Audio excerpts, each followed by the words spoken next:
Good evening, ladies and gentlemen, and welcome to Group F's lobby for the season finale of the GTFusiOn GT Sport Team World Championship 2021. That's right, ladies and gentlemen, all the races over the course of the entirety of this year have led to this, the finale, the 6th round of the series, and we are here today at the Japanese circuit of Suzuka for what is expected to be a very different style of GT Fusion race compared to what you've seen over the course of the championship so far, but also a thrilling night of racing ahead as we take a look at the 6th split in the order and see how they get on over the course of tonight's 4 races. Now, in the commentary box tonight, you'll have myself, Paul Walsh, also known as TX141 or Britain a Spit, depending on what media you follow me on. And with regards to tonight's schedule, let's give you a breakdown. So in approximately 9 minutes time, so at 8:15 Greenwich Mean Time, well that's GMT or a UTC this evening, we'll be getting underway with the first of our qualifying sessions. A 15-minute qualifying session to determine who will be on pole for race number 1. Race number 1 will follow immediately, and that will be a 5-lap race, a 5-lap sprint race, where our drivers will start in the grid order from the qualifying session and look to battle it out to get the best possible result over the course of that race. Following that, then our drivers will be going on to what is a reverse grid strategic race, or a feature race in race number 2, where we'll reverse the grid based on the results of race number 1. So whoever wins race number 1 starts right at the back for race number 2, and we will have a grand total of what is, if I remember very much correctly, somewhere in the region of 15 laps. So I just double check my notes. In fact, yeah, it is indeed 15 laps at this circuit over the course of the feature race, and we will have the strategic element in there. We'll talk more about that specifically in a bit.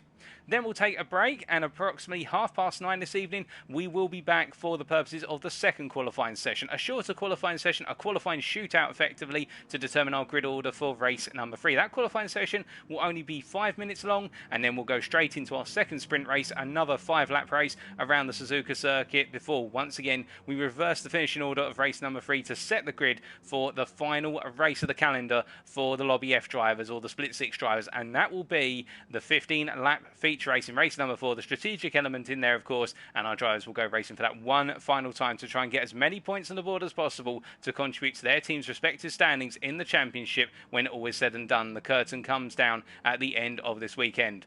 Of course, it is Saturday, the 20th of November right now. And as a result, as our drivers are getting themselves ready at this point, they have been building up towards this one. They've had the best part of what is over a month to practice to make their car choices. And, well, let's talk a little bit about the format tonight and why we are at Suzuka and why I'm talking about car choices. Because many of you will be aware, if you've been following GT Fusion throughout the years, is GT Fusion doesn't normally do car choice. Normally, the car is prescribed with a certain amount of settings, so whether it be the power or the weight or the balance of performance, and then we go from there in 1-make racing. But we are looking at 8-make racing tonight. So why are we at Suzuka then? Well, unfortunately, with the COVID-19 pandemic and indeed the lockdowns that are in place in a number of countries still, or a number of countries recovering from what have been very difficult times with regards to the pandemic and the recovery from that effort, it was the case that we were expecting earlier this year, over the weekend of August the 20th through to August the 22nd, for the Suzuka 10-hour endurance race to be hosted at, of course, Suzuka, and by the Intercontinental GT Challenge as part of the SRO League in real life. And we were going to dedicate this race to that race, but unfortunately that race was cancelled due to the COVID-19 pandemic. So as a result, we thought, you know what, we're not going to give up. We're still going to race at Suzuka. We're still going to do it as a tribute to the race that was meant to occur but did not occur. And because we were going to see multiple makes take to the Japanese circuit over the course of the 10-hour endurance race, we thought at GT Fusion, well, let's do something different for the season finale. And indeed, this is a bit of a send-off as well, because Gran Turismo Sport is coming to the end of its life, and Gran Turismo 7 is just around the corner at the start of 2022, and we'll be moving to the Gran Turismo 7 platform as of next year for the championship.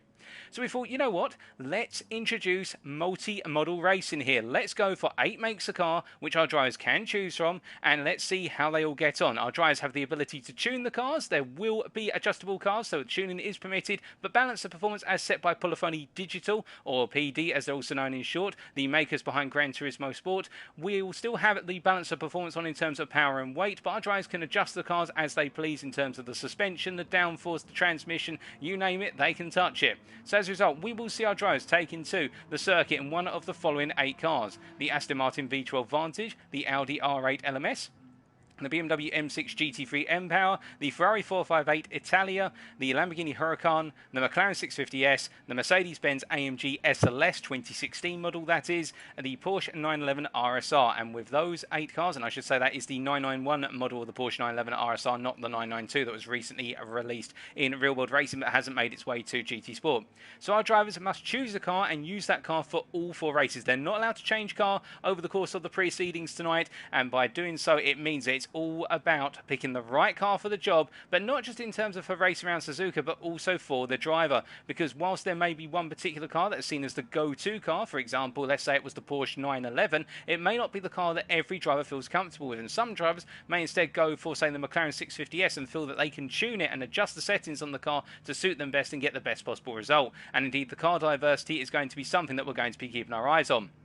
A little bit about the circuit. This circuit being infamous throughout history in the real world and the sim racing world for multiple racing events being held, whether it be Formula 1, alternatively Super GT in the real world, alternatively in the sim racing world, whether you're looking at iRacing, GT Sport, you name it. We are at the Suzuka International Racing Course in the Suzuka region, the Ami Prefecture of Japan, and consisting of a grand total of what is 18 corners if you count all the little nooks and crannies and the little curves on the circuit. It is a circuit with a figure 8 layout, a very rare layout where you have essentially the second half of the circuit cut over the top of the first half of the circuit, and it is a unique circuit and one that many will know. As soon as you say the name Suzuka, people have an image in their mind, and indeed our drivers here absolutely love the circuit. Well, I believe the majority of them do, and with just shy of 3.5 minutes to go before qualifying now, everybody is getting ready to go racing, and we're expecting some fantastic racing ahead.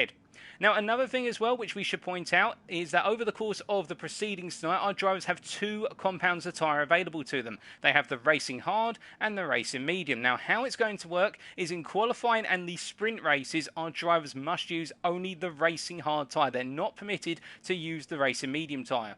Meanwhile, in the feature races, so races 2 and 4, the longer races with the strategic element, our drivers are permitted to use the medium tyre. Now, what that means is that whilst they do have that option, they have been told they must start on what is the hard tyre, so that everybody has to start the feature race on the hard tyre, but when they choose to switch to the medium in order to get the benefits out of its greater grip at the cost of durability, that is up to the driver. So we may be seeing 1 stop, so we may be seeing 2 stops. We'll have to wait and see, and we do know that with regards to tyre wear, it's going to be times 12 in the races, and fuel depletion will be times 4, and that's something our drivers will have to come to grips with as well. There won't be any tyre wear active for the purposes of qualifying, but as soon as we go into the races, it will be the case that times 12 and times 4 combination of settings of tyre wear and fuel depletion will be active, and our drivers will have to contend with that as well. And that can change the behaviour of a car considerably when the tyres really start to lose their natural grip, and on top of that, the fuel starts to come out of the car depending on where the fuel tank is located. Typically towards the rear of the car, so you can feel that the weight of the car is starting to be lessened towards the rear, and the rear can come loose, but we'll have to wait and see how everybody gets on.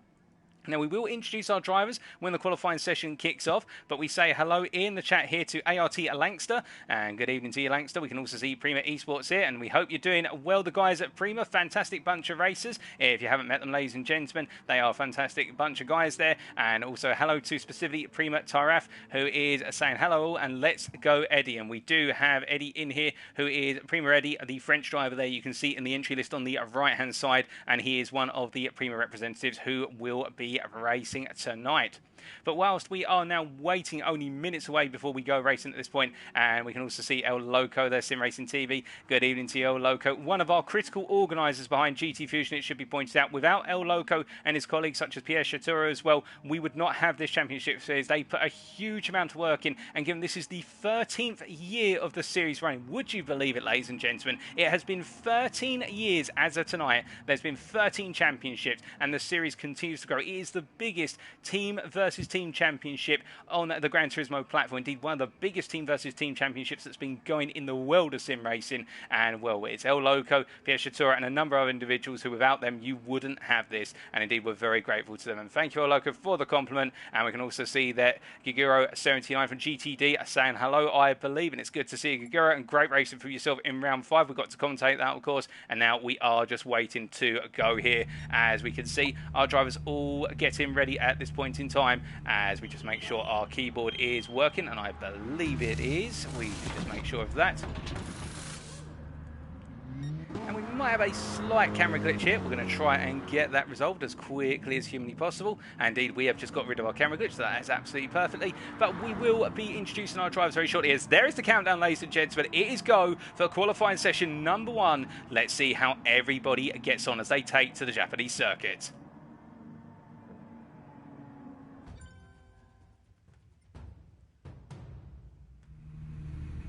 Now, in terms of how we're going to introduce our drivers, we are going to introduce them based on their ranking points. So in terms of who's got the highest ranking versus who's got the lowest ranking, the average ranking point for this lobby was 1,243.95, and right at the head of that number was WSR's Greco here. We can see the WSR driver, the Wise Sim Racing driver, making his way through turn number 2 and up into 3 into the SS section.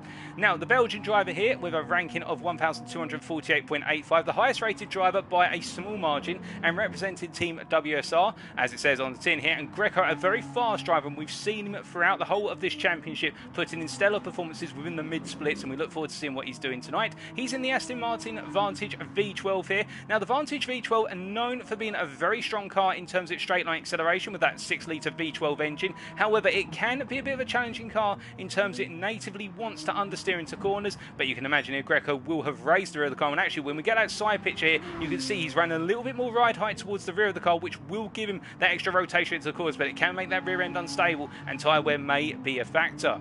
We go from Greco then to our second driver in terms of the rankings, and I believe it is one Vec, and we can see Vec here. Well, goodness me, we just quite lost Vec. There is Vec, the Italian driver here, who is also bringing the Aston Martin Vantage V12, and the Italian driver here representing Team INCR with a rating of 1,248.52. We've yet to see Vec really race in this season from my own personal perspective. From what I'm hearing down the paddock, a fast driver, and we'll look forward to seeing what he's able to achieve here today.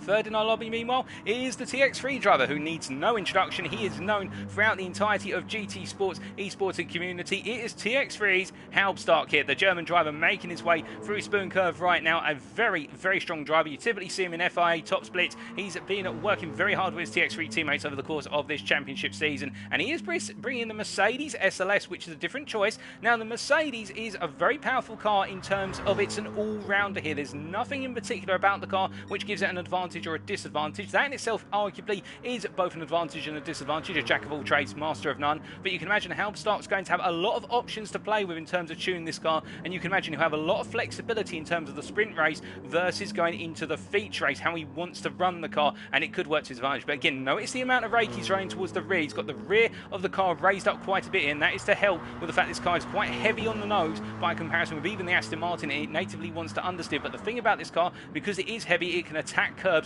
very aggressively, as you see him do so there into turn 1, just running over that inside curve and using it to rotate the car into turn 2.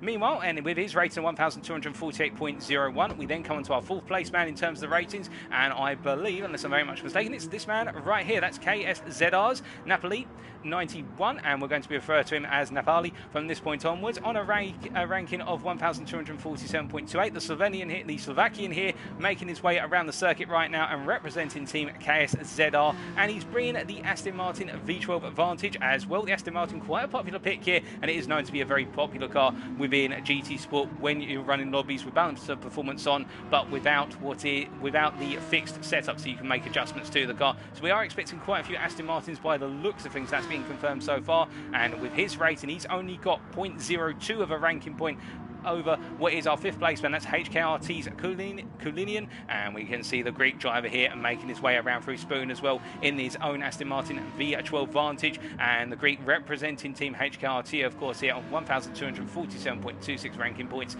and we look forward to seeing what he can do today. The HKRT community, of course, the Hellenic Knights racing team, a very strong team, of very well known, particularly in the EMEA region, and Kulinian is one of their members who is building a reputation for being a very fast racer. Then we jump down to Prima Eddie on 1,247.11, and he is 6th in our overall lobby standings, and we can see here Prima Eddie making his way through, also in the Aston Martin. The French driver here for Prima Esports as he comes around. We have seen quite a bit of Eddie over the course of this championship season on a personal level, and he's been doing it fantastically so, and will he be able to end his championship on a high tonight for his team as he makes his way down? We now move into what is effectively the second half of the lobby. So with regards to 1,246.11 ranking points, we have got the RSA driver, also the RTA driver, which is called Terry 911, and I believe the South African is here.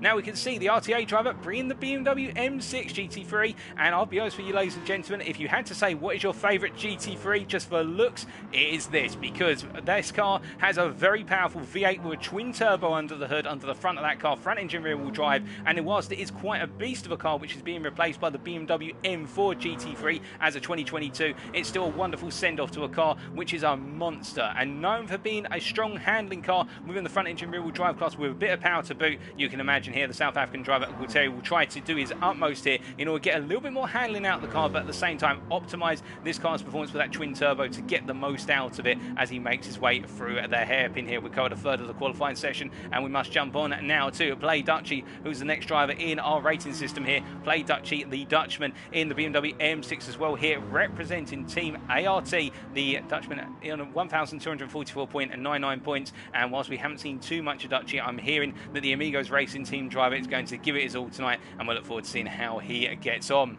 We then got GTTY's Berkey, and I believe Berkey right now is not in the lobby as it currently stands. We can't quite see him on camera, so it may be the case he wasn't able to make it, but the GTB driver does arrive. We will see the Turkishman in soon in the picture if he does arrive, and then we jump down to 1,239.76 ranking points, and that is the NRT driver of Frico O, and I believe Frico is not in the lobby currently. I think we might have a couple of drivers who were not able to make it, so then we jump on to RTA's Momo 87, and speak of Momo, here he is in the Aston Martin V12 Vantage here, another RTA driver as he makes his way around, and the Belgian comes charging around through the corners here as he comes down towards the timing line, and he is on that ranking, of course, 1,236.52. One of our lower rated drivers in this lobby, but do not count him out. Momo has one thing that we saw, I believe it was at a top list we saw from Momo, it may have even been earlier in the Porsches at Spa, and that is he is very good in the strategic races. He knows how to play the car on strategy and get a good result out of the car, so keep an eye on him,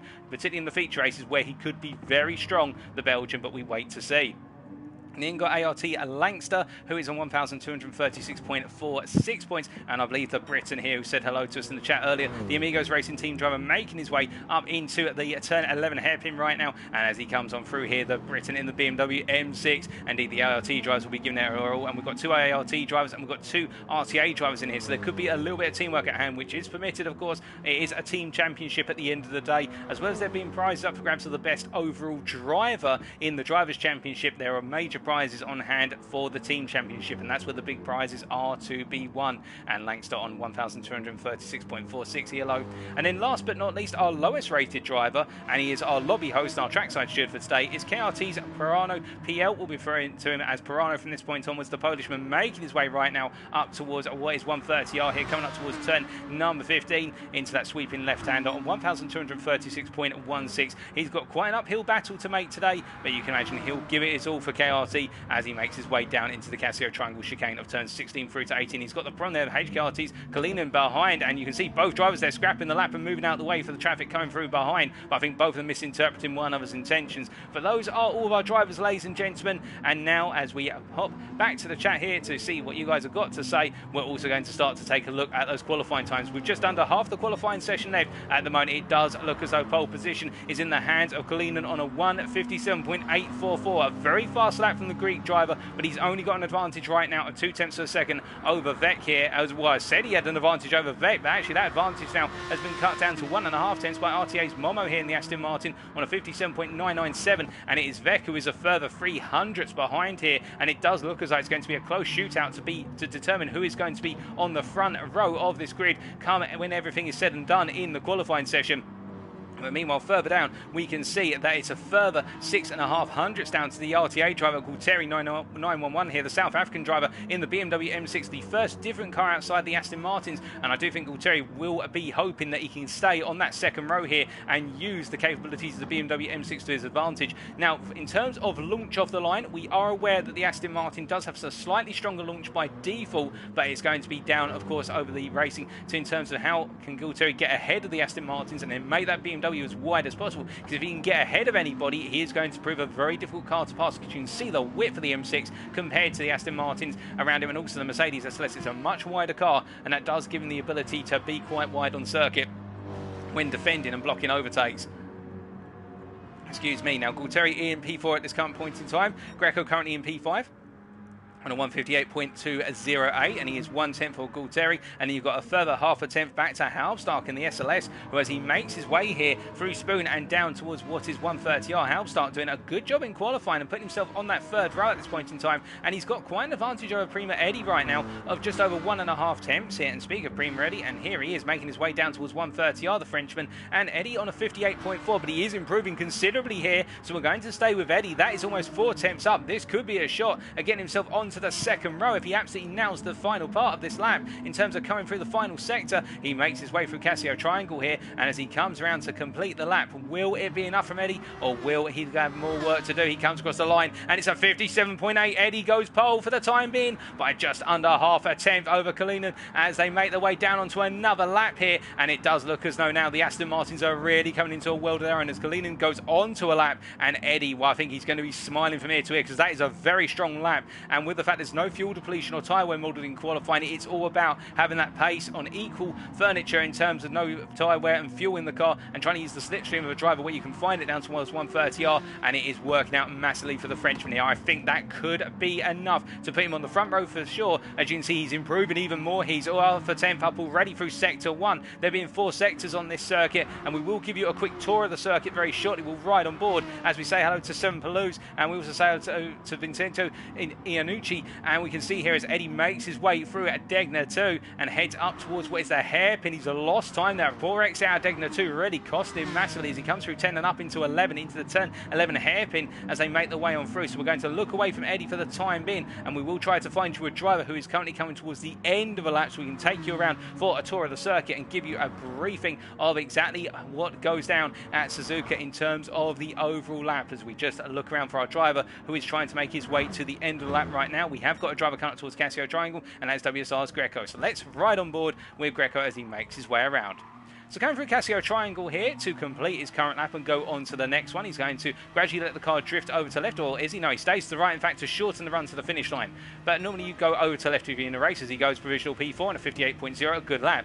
So charging down towards turns 1 and 2, known as turn 1 collectively here. He's going to be looking for that brake board on the left-hand side, that 50-metre board and the escape road. Trail braking down into 5th, then into 4th, into 3rd, into turn 1, and try and stay as tight to the apex as possible. But a bit of understeer there, causing him to slide wide. The body roll catching him out as he now comes through the S's. Turn 3 and into 4 here, coming from 4th and staying in 4th gear, not going down to 3rd before going up the hill into 5th here in terms of turn 5. And as he makes his way into turn 6, now he comes down to 3rd gear to roll the car down the hill before getting ready to go uphill into left-hander at turn 7. End of sector 1 here, the S is complete, and now it's all about charging around towards the Degners. And speaking of Degner 1, it's coming around, it's a long way round here, and it's the right-hander at Degner 1. He'll be breaking out 50-metre board, a quick downshift to 4th. No, he stays in 5th, in fact, and runs it nice and wide on the outside curve there as he goes into Degner 2, and very composed there, dropping down 3 gears before accelerating back up into 4th gear. Now making his way for the Kinker 10, going up into 5th and braking hard for the turn 11 hairpin, while the slice corners on the circuit, if not the slice, goes a bit deep into the corner.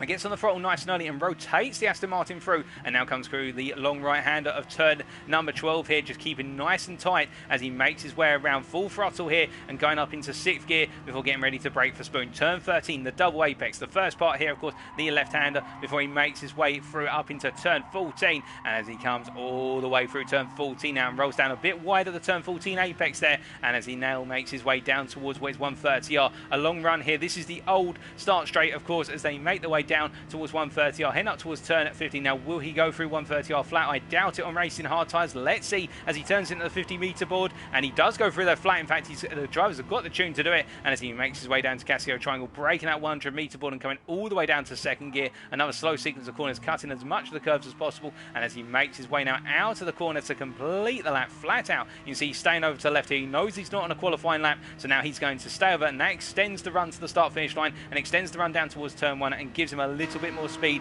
come the end of the run. As we say hello to Piosco, and we can also see 7 Esports there saying Grandy Eddie, and I think celebrating Eddie's strong qualifying lap. We hope you're all doing well, guys, and to those of you who just tuned in, I hope you're having a great weekend so far and you're excited for the race in action with only a minute left in this qualifying session, and then it's the case that whatever lap our driver's currently on, that is going to be their final qualifying lap that they can submit in this session. We will wait and see, of course, how it all plays out as the time is now ticking down. We do have 2 drivers who are currently making their way to what is the end of their current laps. Will they get across that timeline time? Will Vex going to make it? The INCR driver will make it to the end here as he comes through the right hand of turn 18 through Casio Triangle to complete a lap and go on to his final one. We've also got a driver a little bit further back here, and that is Gualtieri as he makes his way across. The South African driver here from RTA. He's going to be our last driver to go into a lap, and of course this will give him an advantage because of the fact that he is the last driver to come across, because he's got nobody behind him to act as essentially someone who's going to put pressure on him. He has no... Well, he's got damage on the car, in fact. We didn't see that, and he's got damage on the front of the car. So Gualtieri will not be putting in another lap as Vec has come into the pits as well. So those two have ended their qualifying sessions. As we see, we've got Nepali off circuit, and he is P11 at the moment, so he'll be starting at the back of the field because he has not improved. He's not going to be improving on this lap. And as we continue to look around right now, the drama is kicking off a little bit at the end of this qualifying session as we see Pirano here in P10. Can he improve and get himself ahead of Langster, who's jumped to the pits? The ART driver who we're hearing is in the pit lane right now. We'll have to wait and see how that plays out, but Pirano right now on a lap. Can he do anything to get himself further up the field? Because he's currently starting in the second slot on row number 5, and that's not a nice place to be ideally in terms of where you want to start, particularly for the sprint race where it's going to be only 5 laps, and overtaking at Suzuka is quite difficult. As you've seen from the onboard, we've got 4 very different sectors. The first 2 sectors being about handling, the other 2 sectors, i.e. 3 and 4, being more about power and getting on the power as soon as possible. And the only overtaking positions really are turns 1 and 2 versus what would be, say, turn 11. And you've also got potential overtakes into 130R and Casio Triangle. But you can see here Pirano making his way around to complete his current lap. And as he comes down, it's not going to be an improvement. And as a result, this will not see him move up at all. What about Halmstad? Can he improve? He does not improve either. What about Kalinin? No, he does not improve. The Greek driver there. As we can see the Aston Martin behind of Eddie not improving, but Eddie's currently provisional pole. He doesn't need to improve, arguably, as Greco has come to the end of his lap. And I think we've only got 2 drivers here making their way around. And in fact, Gualtieri with the damage, and Momo as well with major damage. Momo has got it wrong. So the 2 RTA drivers have got damage on the car. Nobody has improved at the end of this qualifying session. And that does mean, ladies and gentlemen, that pole position goes to Prima's Eddie in the end by only 0.04 of a second on a 57.803. That's a brilliant lap from the Frenchman, and that sets him up very well for the opening race of tonight. He'll be joined on that front row, of course, by HKRT's Kalinin, who is making his way around right now through the S's, and just on that cool-down lap on a 57.844. And literally these two have locked out the front row by the margin of 1.5 tenths versus Momo, who did very well to get himself onto that second row in the Aston Martin Vantage. And then he'll be joined on that row by Greco in the Aston Martin as well. And then you've got to go down to P5 here for Vec. He'll be starting off our third row. Alongside him will be Gualtieri, the first car that's not an Aston Martin V12 Vantage to be lined up on the grid then, and that's Gualtieri who'll be starting P6, and we're trying to get the most out of that twin turbo engine. Then it's Halbstark who'll be starting off row number 4, and alongside the German will be Play Dutchy in the Amigos Racing Team machine in the BMW M6, and then our 5th row will be Langster joined by Pirano there, and we can see Langster in the BMW, Pirano in the Aston Martin, and then last but not least will be Nepali, who starts off the 6th row on his lonesome self with the absence of a couple of drivers here. But we are now getting ready to go. Indeed, the Slovakian will be doing everything he can to try and get the most out of it. But as I say, pole position goes to Primus Eddie in the end. A brilliant qualifying lap, and now we get ready for race number 1.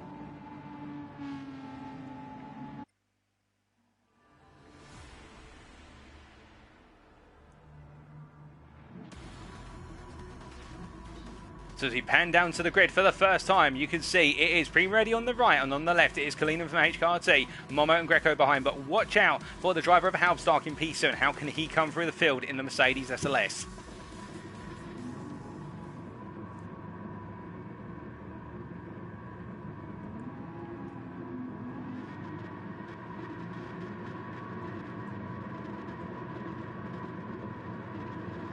And Vex lights out, and away we go for the opening race of this evening as Eddie gets a lot of wheel spin on start. And look at Momo, who's had the best launch of anyone as they come charging down towards turn 1. But you can see Momo's being boxed in here. He's got Greco on his inside, and Greco's going to take P3 immediately as Vex tries to soldier his way through there, and he makes the gains as Halmstad gets up into P6. It's been quite an eventful start as Halmstad gets a knockdown to the grass, and you can see that Momo just losing the car very slightly, and as a result Gualtieri's involved in that incident as well as he makes his way up and gets caught up in all the traffic. And as they make their way around through the S's right now, we can see Pirano has gained considerably. He's up into P7 and continuing to gain. Nepali up into P9 as well, and Langster's lost out considerably, but Momo has lost out the most with damage on the car. But meanwhile up front you can see Kalinin has got ahead of Eddie when all is said and done, and as he makes his way down through Degner 1 he cuts the corner quite a bit. I think that could be a track limits penalty there as he makes his way through Degner 1 through Degner 2, and behind it's Prima Eddie who's had a poor start by comparison with the Greek driver ahead of him. And as they make their way up through 10 and into 11 right now, it is the case Kalinin getting a move on as rapidly as possible here and trying to drop the Frenchman before he can come back on strong later in the lap through sectors 3 and 4. Now as they come charging on through, at this point we can see Vex, they're getting quite a bit of oversteer, snap oversteer on cold tyres, and he's got Halmstad trying to soldier his way on the inside here as we can see the German making the move through turn 12. Now Vex going to try and hold on the inside, but I think he's going to have to force his nose in there where it doesn't belong as they make their way down towards Spoon Curve. And as they come into turn 13 right now, no way back through for Vex, who has to give up the position. Now he's got Gualtieri closing up behind, and that M6 is going to be very strong coming out of the corner here, and it's only when they get to the top end speed where Vex is going to be able to deploy depending on the tune on the cars. Of course they are allowed to adjust the gearboxes on these cars as they make their way down towards 130R for the first time asking. Halmstad goes defensive here. You can see Vex going to try and go all the way around the outside. Can they do it, or will it be the case that they have to back off? They try it, but they end up going a little wide as we can see Play Dutchy getting it all wrong as he goes wide there. But meanwhile Halmstad has got Vex trying to defend on the inside there versus Gualtieri, and Gualtieri goes round the outside and gains another position here. The RTA driver with a brilliant move around the outside, brave to do so on the brakes there and making it work.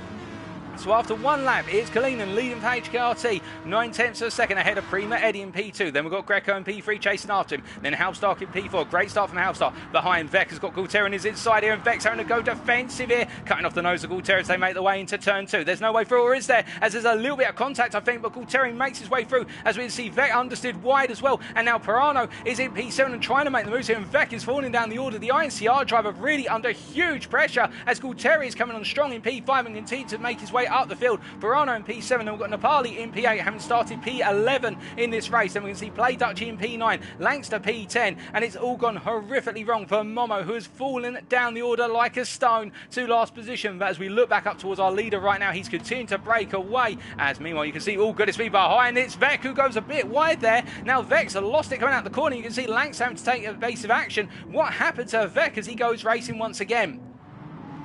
So this was only moments ago as they're making their way up through the S's here, and as the camera pans around to show them going up into Degner 1, you can see Pirano trying to go into the inside to outside line here, and Vex tries to hold it true as he's had a poor run, and Nepali on the inside here, and you can see Vex going in heavy on the brakes, and Nepali just simply said, okay, I'll go for the cutback, and Vex with a bit too much momentum there and trying to hold on that inside, just simply out-braking himself in the end by the looks of things, as the field now starts to spread out on this second tour of the 5-lap race. And we can see here Kalinin in the lead still. He's got an 8.5-tenth advantage over Prima Eddie. That slipstream zone, of course, being 3/4 of a second and closing, so 0.75 that you can see on the time in the top left corner of your screen. If that comes down to 0.75 or less, they will be picking up the toe of the driver in front, as we can see Kalinin just holding strong right now as Eddie chases after him. And meanwhile Greco also in pursuit as all goodness me, and Gualtieri gains another position here, or does he, as Halmstad tries to come back here. But it does look as though the BMW machine, the M-Power machine, is coming on very strong as the South African continues to make his charge up through the field right now and comes to the end of lap 2. 3 more laps remaining here. Can he get himself up onto the podium? As you can see, they're all snaking from left to right as they make their way down towards turn 1. They are permitted to do some weaving here, but too much weaving will be brought up by the stewards come at the post-race, as we can see Gualtieri here having to go defensive versus Halmstad through the weaving, and it's cost the German enough slipstream to run down into turn 1. And I think Halmstad might be putting in the word to the stewards office if they continue to do so, Gualtieri, just for the simple reason that weaving can be a little bit dangerous. But we'll wait and see as they make their way through the S's, coming up through turn number 5 right now and into 6 very shortly. In fact, they're coming in through 5 and now down into 6, I should say. And as they come down through the right-hander up into left-hander, a Halmstad having to find his way in. But do remember, Halmstad's got that pressure. Pirano and also Nepali behind him as Play Dutchy's also starting to get in on this mix. And we are seeing Dutchy flashing his lights there, trying to get in the mind of Nepali and say, look at me, don't look at the corner, make a mistake, please, as they make their way down through Degner 1 into Degner 2 once again. But they are starting to settle down a little bit now. No major gains being made at this point on this lap so far. But speaking of major gains, let's take a look at how the move for P4 was made only moments ago. So this was on the run out of Spoon, and you can just see the strength here of the X that Gualtieri got versus Halbstart. Now, I think he's going to go for the move on the inside here into 130R, and Halbstart doesn't defend this. He actually opts to stay on the racing line, and I think what he was expecting was that he'd be able to either come out. Well, they did go side by side, in fact, through there, but both drivers made it on through, and then we caught the live footage there, but you can see Halbstart not putting up a major defense on this one, letting Gualtieri go for the move and see if he'd outbrake himself into 130R. And I think Halbstart's focusing more on just getting a good result here, rather than chasing anything in terms of a major result, just trying to get some consistent results on the board. But we'll wait and see, of course, as this race continues to evolve. But what you can see is Halbstark is under major pressure here from Pirano, who's now coming through. And Pirano on the inside there as Halbstark turns into the Polishman who's there. But I think it's the case as they all make their way down towards what is the Casio Triangle. Once again, you can see they're going 3 wide almost here as Nepali tries to get in the mix, but Halbstark holds position, and as they make their way through Casio and now down towards what is the start once again. 2 more laps remain, but Halbstark really in the wars here as we ride on board with the German, and you can see behind Nepali is now ahead of Play Dutch and also Pirano. Pirano losing out massively in the battle with Halbstark. He's lost 2 places at Casio Triangle, and now Nepali's going to try and look for the move here versus the SLS driver as they come down through 1 and into 2, but Halbstark holds his position for the time being smart here. I think he's trying to just simply make that SLS as wide as possible, and it is working for the time being. He is a tricky driver to pass. He may let you through initially, but he'll find a way back through, and that's exactly what Nepali and also Pirano experienced there at Casio Triangle, where Halbstark just simply played the car right, and as they make the way through the S's now, it is a case that they're falling back a little bit here in the dirty air, but once they get onto the straights, that's where they'll gain massively. Some more in Sector 3 and Sector 4, but meanwhile, as we continue to look further down the order, you can see it's the situation where Nepali has got Dutchy on his outside here as they make their way into Degner 1, but Dutchy immediately backs off 9. There's no way you go too wide through Degner 1 unless both of you really give way, and it's not a corner to overtake through unless you are incredibly bold and have a major pace advantage as they make their way up towards turn 11, in towards the hairpin they come. As they make their way into that heavy braking zone, you can see Dutchy waiting for the opportunity. He's not close enough to go for it this time, but it does look as though he gets the better rotation through the corner here, and it's going to be a drag race out the corner, but Nepali's going to win that drag race with the Aston Martin V12 at Vantage engine. The 6-litre V12 was just giving him that grunt plus the tune on that car. You can see Dutchy really struggling for exit here. And Pirano, in fact, is going to try and go around the outside into Spoon here, but Dutchy blocks on the inside and says, you're going to go for it, you're going to have to go all the way around, and Pirano is onto the AstroTurf and goes wide and loses the car, and has to now settle it down as he rejoins in P9 there, as we can see Langston getting it all sorts of wrong as well on the exit of Spoon, but Pirano has lost the place and now has to go after the other ART driver. But whilst this is all happening further down, we're hearing that Momo has had an off at 130R, and then we look back up towards our leaders right now, and I can tell you that our leaders right now are separated by approximately 1.1 to 1.2 seconds. It's Colina who's still leading ahead of Prima Eddy, but they are in a world of their own right now, it has to be said, with Greco and P3 2.3 seconds back and not really closing. But I'll tell you who is closing very gradually, the P4 driver of Guterres. They go on to the final lap here, the white flag is out and the South African is charging after Greco, but I think he needs at least 2 more laps to get in an attacking position, as he's not gaining at a rapid rate of knots. As we can see here, it's Halbstark who is holding firm for the time being as he makes his way down towards turn 2. He goes a little bit deep there under braking. He'll get a late apex, so he might get the sling out the corner, but that is going to hurt him somewhat as Nepali holds on to P6 for the time being here and is not able to close up to Halbstark very rapidly as they make their way through the S's. But Dutchy really trying to get the move on here and trying to get that P6 at the final hour as they make their way on round and behind. We see Pirano under pressure from Langston right now, and it does seem to be that the Aston Martin is the 1-lap pace car, but it looks as though the BMW M6 can come alive in the race and put on the challenge. We'll have to wait to see as they make their way around through what is turn 7 and out towards Degner 1 as they come around. Of course, this being a sprint race right now, we're not seeing the true long-term nature of these cars, as we can see Pirano really trying to hold firm here, but looking back up to the battle with P6. You have to imagine Nepali here is feeling a huge amount of pressure starting to build on his neck as they make their way through 10 and up into the braking zone for the turn 11 hairpin, and Dutchy a bit too far back to go for anything right now, but you can see this difference in lines where Dutchy gets that earlier apex, and as he brings the car on through, he just loses out on the exit. The Aston Martin too strong an exit there based on the way they've tuned their cars, but Dutchy very strong in the handling sectors, and that's why he's so close to the back of the Aston Martin as they make their way up towards Spoon Curve once again. Through 13 and into 14 they'll go, as we can see, Dutchy getting it wrong there and going wide. He rejoins, but that is going to be a dirty set of tyres on the car for at least half a lap as we see Pirano comes on through here, and they're going to duel down towards what is 130R as they make their way on down the concourse here, and you can see Dutchy takes the position, takes the position behind Pirano. Pirano takes the actual position on circuit, but whilst they're contesting the run into 130R, here is your leader and the driver who's going to come around to win the opening sprint race of tonight. It is going to be HKRT's Kalina who takes the win in race number 1 of Group F. 1.8 seconds clear of Prem Reddy in P2. Then it's going to be Greco in P3, followed by Gualtieri in P4, and then Halstock in the end just holds on to P5 against Nepali. And then we have got what is Pirano, followed by Ducci, and then Langster P7 through to P9. We then got Vec in P10, a difficult race for the Italian, falling down the order after a brilliant qualifying session from the Italian Stallion. And then we're going to have RTA's Momo here, who's going to finish 11th and therefore last and start at the front of the field for the feature race, race number 2, which will follow shortly. But Momo having a very difficult race. It all went wrong at the very start of the race, just falling down the order. I think there was a bit of contact between Momo and a couple other drivers, and he was the one on the worst receiving end of all that contact. But he now makes his way around in P11 to complete our race in order here as he comes across the line to take the checkered flag. Congratulations to all of our drivers, but a special congratulations to our winner, HKRT's Kalinen from Greece.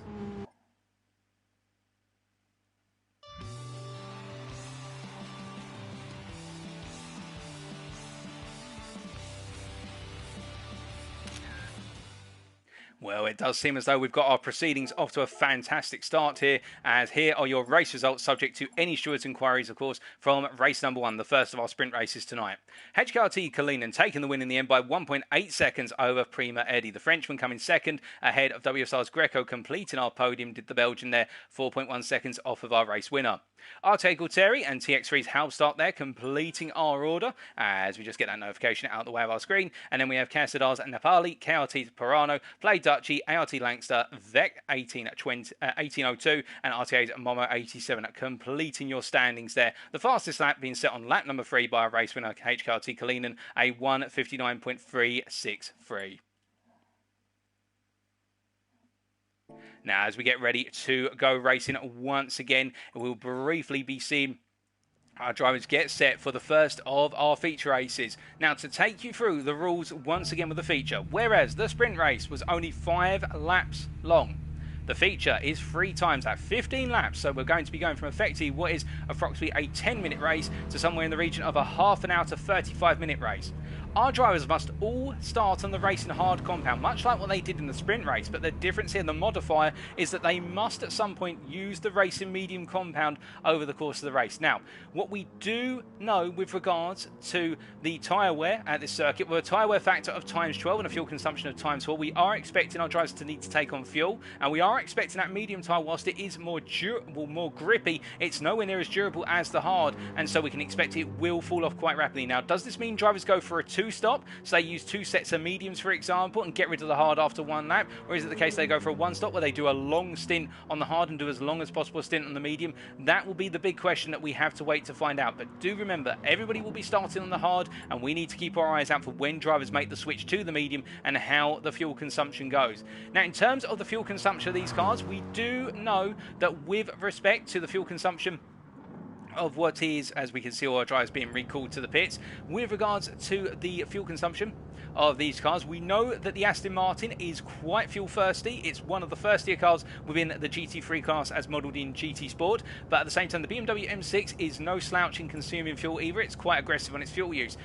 Meanwhile, the Mercedes SLS has been driven by Halstock, can be quite kind on fuel if it's short-shifted, and that'll be the big question here as well. Will we see a pack form where we've got a lot of fuel saving going on, or will we see drivers try to make the early break and then just simply trying to outpace drivers over distance? In terms of pit time loss here, we are looking at a pit time loss for just a tyre change of somewhere in the region of around 20 to 25 seconds. As we get the countdown, ladies and gentlemen, for race number 2, it is time to go racing once again for our first feature race this evening.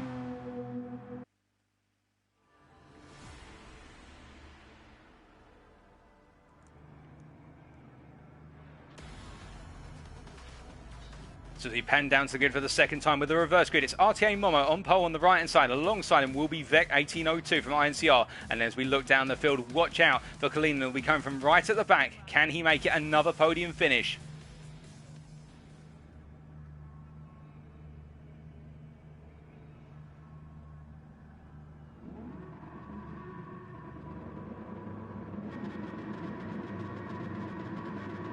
And it's lights out and away we go for race number 2 as Momo gets a good launch there and Vec matches him to an extent as we see Langster getting a very strong run here as they come charging down towards turn 1. But Langster in the end will find a way through as Vec goes to the move on the inside here. It's already kicking off as further down the order we can see it's the case that Housestart holds P5. But look at this, Momo trying to come back already as he's back into the lead as Vec went a bit wide out of turn 2. Pirano in P3 right now holding firm as Langster tucks in behind and as they all come charging up the hill through the S's right now we see Dutchy there in P7 not really gaining, not really losing, just in that midfield as he makes his way around. But then again, Housestark, I say, talking about people gaining, Housestark's already gained 2 places on the start, let alone as they make their way through turn number 7. And you can see Langster getting a very poor run coming through turn number 7. And it means that Housestark's going to be on the outside into Degner 1. Now, will Langster force the move on the inside? Here he's going to, they go side by side. And Housestark's just given enough space as they show you can go 2 wide through Degner 1. But as they come through Degner 2, Housestark is knocked wide. And as a result, Play Dutchy now comes charging up his outside to his inside to outside here into the hairpin. As you can see, Housestart holds the low line here and just goes as defensive as possible and makes Dutchy work for it. But you can see that Nepali's had a really poor run. And what's that done? It's boxed in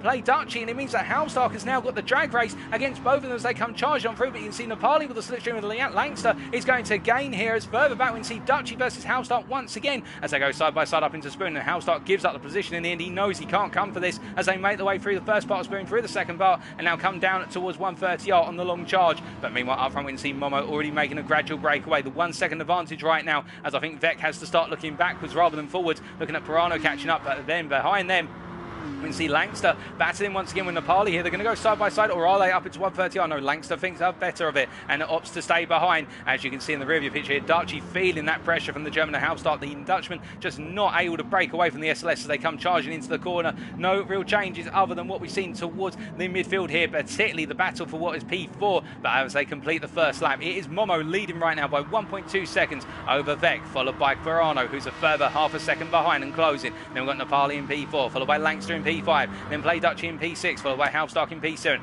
Kalin up to P8 already. He's gained 3 places on the opening lap. Then we've got Guterri in P9, Eddie in P10, and then Greco in P11 as they go on to lap number 2 of 15 and come charging through turns 1 and 2 once again and now up into the S's. But as we look towards our leader right now who continues to make his breakaway here, we can see that Vec in a bit of a position right now where Pirano is coming on very strong. And I think Vec does have the 1 lap pace, but once he's got that tyre wear model and that fuel depletion, he does seem to be struggling a little bit in unleashing the pace of the car early on. Perhaps the car will come to him as the fuel comes down. That is also a big question. Some drivers prefer to drive a car that's got a lot less fuel in the rear because it gives them the extra rotation. But meanwhile, we can see as they make their way through Degner 1, he cuts a huge amount of Degner 1. Surely that may be a track limits penalty that's going to be added to his race time as they make their way around. Well, it's not this time, but that was very on the limit, if not completely on the limit, as they make their way on through. But further back, meanwhile, we can see that Nepali making his way out towards turn number 11 under braking and safely as he is right now. We can see that Langster and Dutchy behind as Dutchy goes a little bit deep there, and as they emerge from the corner, it is the case that right now Dutchy is going to be vulnerable to Housestark as they come charging on through, charging up towards what is turn number 13. And as they make their way around through 12 right now, can Housestark get the overrun, or will it be the case that Dutchy's able to stay firm for the time being? I think the BMW driver is going to hold on as they make their way through the sequence of corners here, but Housestark is going to come at him soon, surely, as he just makes his way round. Of course, what Housestark could do here is just use Dutchy to fuel save, but if he's going to do that, he will start to lose time on the guys ahead of him if Dutchy continues to cost him time versus the guys up front. So that is the big question that he has to play against. But meanwhile, in the battle for P2, you can see that Vec is now starting to be sized up by his opponent here of Pirano as they make their way down towards Casio Triangle once again. And under braking, you see Pirano goes a bit deep under the brakes, and Nepali is closing there in P4. As they make their way through turn 18 now and onto lap number 3. And the trade-off here is the fact that Pirano, as he's getting closer and closer to the back of Vec, what he's doing, he's overextending his braking zones. So I think he's really, well, he's going to get very close this time. He's going to go for the move. He's going to look to the outside here. Vec's going to hold him off on the inside, make him go as wide as possible here as they come through turn 1 into turn 2. Pirano's going to try and hold it all the way around the outside here. Can he make it work and get to the inside of 3? He's going to do it as Pirano comes on through. They're still side by side through 3. Into 4 they go, and Vec holds on for the time being. And Pirano is now vulnerable towards Nepali behind as they come charging up through turn number 5. 5 for the third time of asking, and Pirano has to go defensive here versus Nepali, as it's Aston Martin versus Aston Martin. It's Poland versus Slovenia as they make the way, Slovakia I should say, as they make the way up through 7, and Langster behind is closed up and rubbing his hands together and thinking, keep fighting boys, I'm going to take this one off you in a minute, as they make the way up into Degner 1. Now as they come on through, they settle down the fighting here, but you can see how the fighting enables the pack to close up so rapidly around Suzuka, and that is the challenge of battling. As soon as you start to battle, you cost yourself so much time, and Momo is being given a free run of this race right now and can afford to fuel save in his own time, as we see Halmstart there going for the move on the inside to play Dutchy, but not able to make it work, and Langster with that very strong exit out of what is their hairpin there, now trying to get back onto Nepali, but he just can't find the momentum as they make the way through 12. But I tell you, one driver is finding momentum once again. It's Pirano who's trying to go around the outside here into Spoon Curve. Can he go all the way round? Vet's going to defend the inside. Pirano's gone a little bit wide. He has to back off, and Nepali comes on through here to take the position, or does he? Is they're still side by side. Pirano's given the room there as he goes up onto the exit curve, but Nepali's found the space, and now as he makes his way down towards 130R, he's going to try and get a double move on versus Vec as they go charging down side by side up towards 130R, but Vec's going to defend to the inside. Meanwhile, Nepali on the outside, they're going to the corner. You can see Nepali looking for the cutback, but he couldn't quite find it with Vec planting the car on the apex, and Langster's now going to try and come in and look for the move here as they go 2 by 2 through Casio Triangle. Nepali's still defending, and he's held the position, but meanwhile, as they make the way on through, you can see that behind Pirano is really having to deal with Langster, who's trying to capitalise, but this pack is just concertinaing together so rapidly right now, particularly in the braking zone. So we see Pirano now going on to lap 4 and trying to make the move for P3 on Vec. He's going to go to the inside, but he can't find it into turn 1. He hasn't got that momentum, and under braking he has to go defensive instead versus Langster. There's a bit of contact there between Langster and Pirano as they come off the curve at turn 2 and head into turn 3. Now as they make their way through, there's not really a way to overtake here. As we ride on board the leader of this train, you can see this is from P2 all the way back to P11 effectively. This is how close it is, and Momo, our race leader, is 4.5 seconds up the road right now. Now can Nepali make the break and leave Vec to deal with the rest of these guys? That's the question that he's got on his hands right now, because if he can make the break, which I think he's going to do it at this point, he is going to be in a much safer place over the course of the rest of this race. We see Vec having to go as defensive as he possibly can right now to try and hold on to the position. He is dropping down the order. He just has not got the pace to unleash at this point in the race right now. He is having to literally defend every corner as if his race means something to it. Well, sorry, it depends on it, I should say, and indeed it is the situation. Oh, goodness me! And you see Play Dutchy there just coming on through as Langster got boxed in behind Pirano, and it's the two teammates who won't want to make contact with one another because heavy damage is on, as we see Langster losing the position here to Halmstart as they make their way through 12 and up towards 13. Now Halmstart's going to try and go around the outside to inside here into 13 as they come into Spoon Curve under braking, and Halmstart getting the move done here, but Langster's going to try and hold to the outside. Can he make it work with that BMW? You know it's very strong going around the outside, but as he makes his way down towards where's 130R now, it's going to be a drag race. Two German machines going toe to toe, but it looks as though in the end that Langster has lost out as Kalinin comes on through to try and take the position here, and the Greek's going to go to the outside, goes onto the grass however, and then rejoins the racing surface.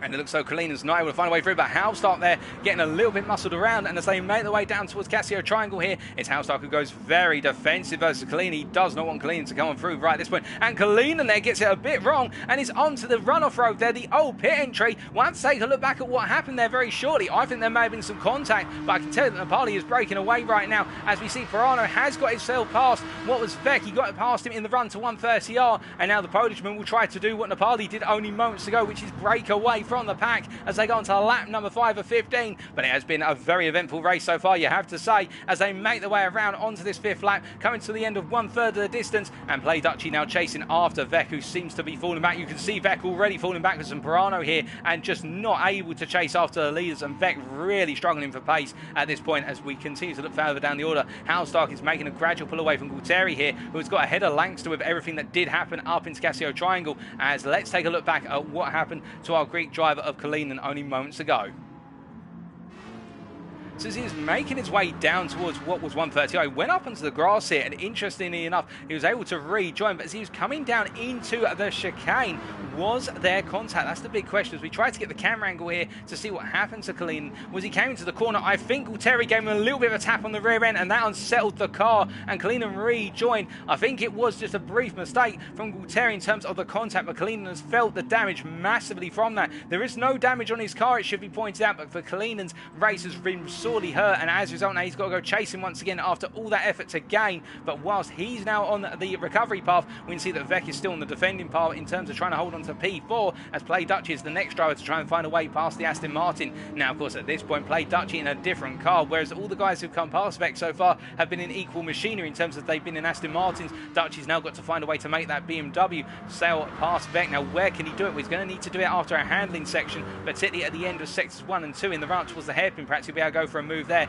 as Dutchy tries to find a way in, and we can see Halbstart now on the offensive versus Dutchy as they make their way into Casio Triangle, but Halbstart's not close enough here, and if there is that big question of fuel saving. Do our drivers choose the fuel save or battle? Because if they go to battle, they lose time and they have to use more fuel to do so, and I think Halbstart is trying to find a balance here of not using too much fuel and trying to essentially cut his way past the drivers in the pit lane through using less fuel, and therefore having to put less in when he goes through his pit stop. We'll have to wait and see how that plays out as they make their way around through turn number 2 once again. And I think this is only appropriate time right now to do a quick check in terms of our driver situations with regards to fuel and tyres. So Momo right now, we can see there the tyres in a relatively good shape, 50% fuel used. And I think trying to use a single tank of fuel to get to the end of the race, or perhaps a quick splash and dash in the pits. We can see it in Nepali by comparison, also on similar fuel, a little bit less fuel and also equivalent tyre wear. Then our P3 man, a Pirano, on the best fuel of the 3 of them so far, and the tyres in very good condition as well, and I think he could be in a shout of coming into this race later on in terms of the lead. Vec, meanwhile, having used quite a bit of tyre life, but good fuel consumption there, and Play Dutchy behind has been saving fuel massively, and look at that delta, ladies and gentlemen. That's roughly 6 to 7%, as Dutchy's going to look for the move here versus Vec into the hairpin. He's going to go outside to inside, but look at Halbstart, who tries to get involved on this, as we can see Vec and Dutchy both go deep, and as a result now Halbstart will get the momentum, but he hasn't been able to open the steering on the exit, and that's cost him massively because he's been side by side with Dutchy on exit. But Halbstart definitely making it clear to the guys ahead, and look, if you two make mistakes, I am going to be there to take those places right now. We cannot afford to be making mistakes at this point, is Dutchy and Vec's interpretation of that. Of course, they will continue to fight, but they won't want Halbstart getting on through. And speaking of Halbstart, well, he has not saved as much fuel as we thought he would have. And in fact, those front tyres quite heavily worn by the Mercedes driver. As meanwhile, we look a bit further down, we can see Gualtieri here on a reasonable fuel, but nowhere near as much as Dutchy ahead of him. And speaking of Dutchy, let's take a look here as Vec has to go defensive into 130R, and Dutchy goes up onto the AstroTurf, and now Halbstart's going to try and come through here as Dutchy regains control of the car, goes heavy on the brakes. He's side by side with Vec, and he's trying to find every which way through, and Gualtieri has just got up into P6, just slightly off camera there, as Halbstart jumps into the pits. He decides, right, enough's enough, I've had enough of being in this pack, and I'm going to come into Halbstart. He's going for the undercut, as Gualtieri in P6 right now will try to close up to the battle for P4, as we see behind here, Prima Eddie now going defensive versus Langster. He's got the move on the inside, he's had to defend it into turn 1, and Eddie up into P7 and continuing his journey up through the field right now. He finished P2 in the sprint, do remember, and he is effectively our highest placed podium finisher from the previous race, with Greco down in P9 and Kalinin all the way down in P11. I think the Greek driver has also come into the pits. No, he's actually out of circuit, but Halbstart has now gone to the medium. How will this work out for Halbstart as he goes racing once again? We'll wait to see whether he's able to undercut his way up to P4. That's what he'll be targeting, as meanwhile our leaders continue around the circuit and just keep pushing on as hard as possible they can. But meanwhile we can see Play Dutchy here has now got a fellow BMW behind him. It's not his teammate, of course.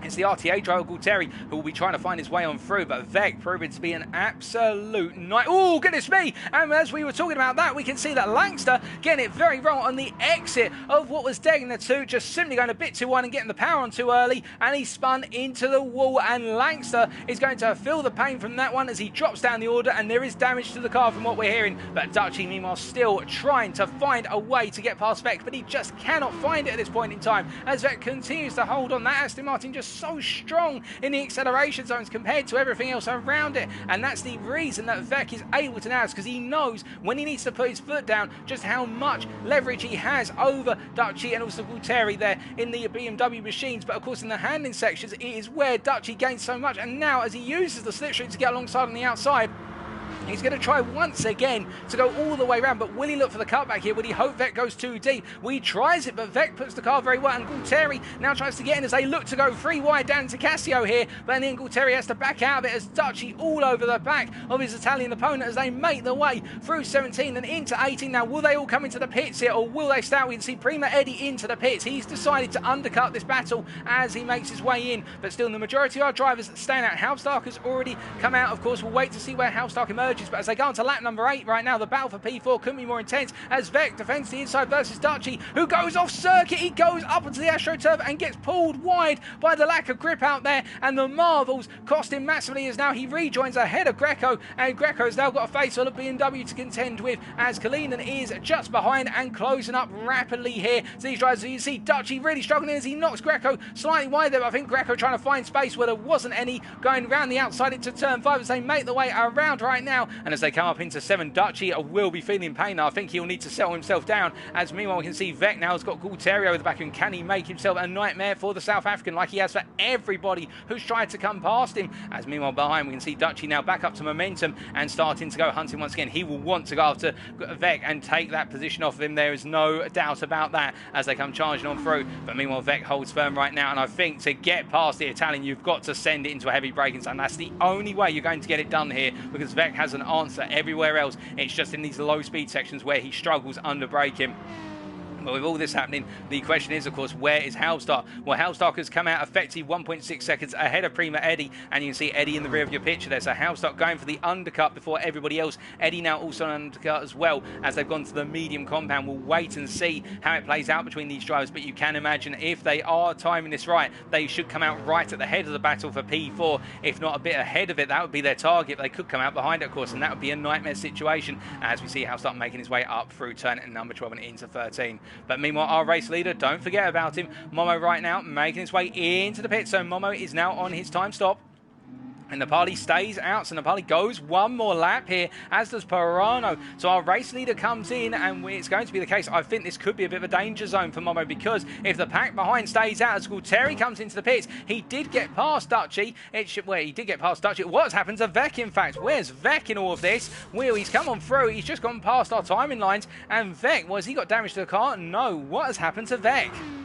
We'll wait and find out very shortly. Of course, we want to see how all these pit stops play out right now. As meanwhile, where is Halstark and all this? Well, he's coming down through the final corner, and he's got Prima Eddie just behind him as Momo emerges from the pits here. And we'd expect that, of course. But Halstark comes on through, and he takes P6 ahead of what is Gualtieri. As we can see here that Prima Eddie also comes out ahead of these guys. And that means all that fighting as Greco comes out ahead of Gualtieri and Kalinin right now. So Greco has gained a place through the pit window. This shows you how much that fighting has cost the other drivers, because that means now Halstark is effectively in contention for a potential what is P4, if not chasing after the podium as they make the way on through. And Greco has got Gualtieri all over the back of him here, but on fresh tyres once he gets those ignited, I think Gualtieri is going to have quite an uphill battle to get past the WSR driver. We'll wait to see as they make the way on through. But meanwhile, your current race leader Napali is falling backwards towards Pirano right now, and play Dutchy in P3, Vec in P4. Let's take a look back at what happened to Vec. So wherever it went wrong, it must have happened, because he's already lost the places. I think it's happened at Spoon Curve. Perhaps he's been knocked wide or just gone wide under his own momentum. But Vec has fallen down the order after such a valiant defence for so long. But your previous race leader of what is Momo here in P5, as he makes his way down through turn number 12 right now, Momo, he is just completely soldiering on, and I think he will be trying to bring this one to its conclusion as he makes his way through turn 13 into 14 through Spoon Curve.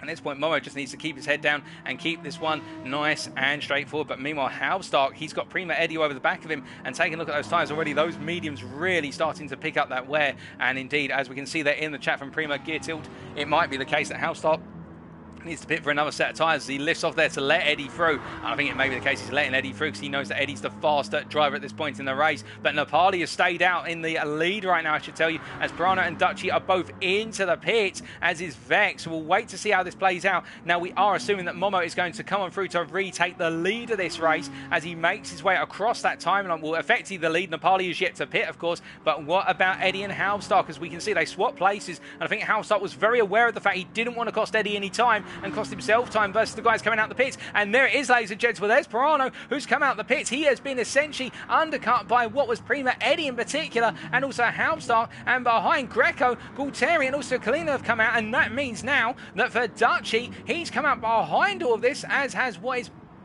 Well, Langster at the back of this. Langster was coming in the pits recently, and Vec as well has lost out massively. But this shows you just how strong the undercut is with the fact that we have had that upset, and now essentially it's the case that Momo is your race leader when Nepali comes into the pits, because Nepali is yet to pit, but he will come out behind with that pit time loss of what is expected to be somewhere in the region of 20 or 25 seconds. Then it'll be Prima Eddie, who's broken away from Halstart. Halstart nursing wounded tyres, and as a result we can see Eddie here making a charge after Momo, but can he close down what is a gap of 5.6 seconds over the remainder of the race? 5.5 laps to go. Can the Frenchman hunt down the Belgian, or will Momo show his strategic masterclass once again, and also that ability just to make the early break? We'll have to wait and see, as Pirano coming out behind these guys right now will be feeling that pain, particularly being stuck behind Halstark at the moment. He'll be feeling that he's losing that opportunity of a P2. It's just running off into the distance, and this is not a nice place to be, particularly if Halstark starts to go defensive versus Pirano. We'll wait and see. Greco, meanwhile, he's got Gualtieri still behind him, and Kalina as well,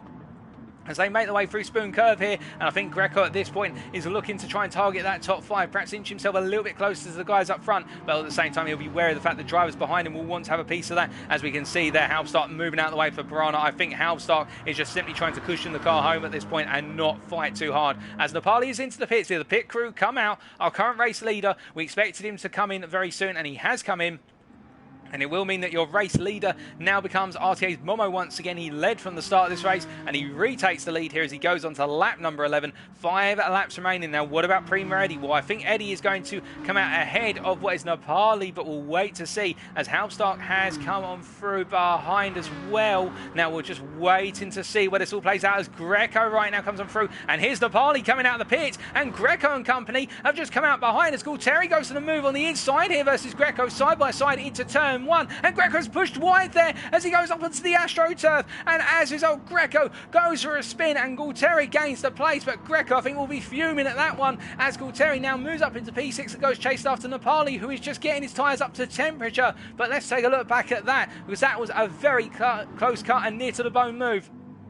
So this was only moments to go, and as they were making their way down towards turn 1, you can see Gualtieri comes out from the move on the inside here, but as they both turn in, he turns in at that point, and Greco I think just turned in a little bit too early and rode into the side of Gualtieri, and in the contact between the two drivers saw what was Greco go wide there. Of course the stewards will take a look at that one. I'm just an observer at the end of the day. Feel free to give your thoughts as well in the chat, but definitely some elbows being pushed out, and we see Gualtieri now up into P6 and Greco far down the field and just inside the top 10 as it currently stands, as they make their way around on lap number 11 of 15 right now. And it is the case, we've still got plenty more battles to go as they come on through, and we see Gualtieri here in particular holding on for the time being, but Kalinin is now trying to look for that opportunity. And remember, Kalinin was our winner in the sprint race in race number 1. He now finds himself having to chase after Gualtieri as rapidly as possible here as he makes his way through the first part of Spoon, and Play Dutchy just behind as well. But this is a very frustrating experience I think for Kalinin, who has seen this race prove to be a very difficult one. He made some great gains at the start of this race, only to have some contact between himself and the driver ahead of him into Casio Triangle. The second part of Casio Triangle see him go off circuit, and now he looks on a move versus his adversary as he makes his way through 130R. No way through this time.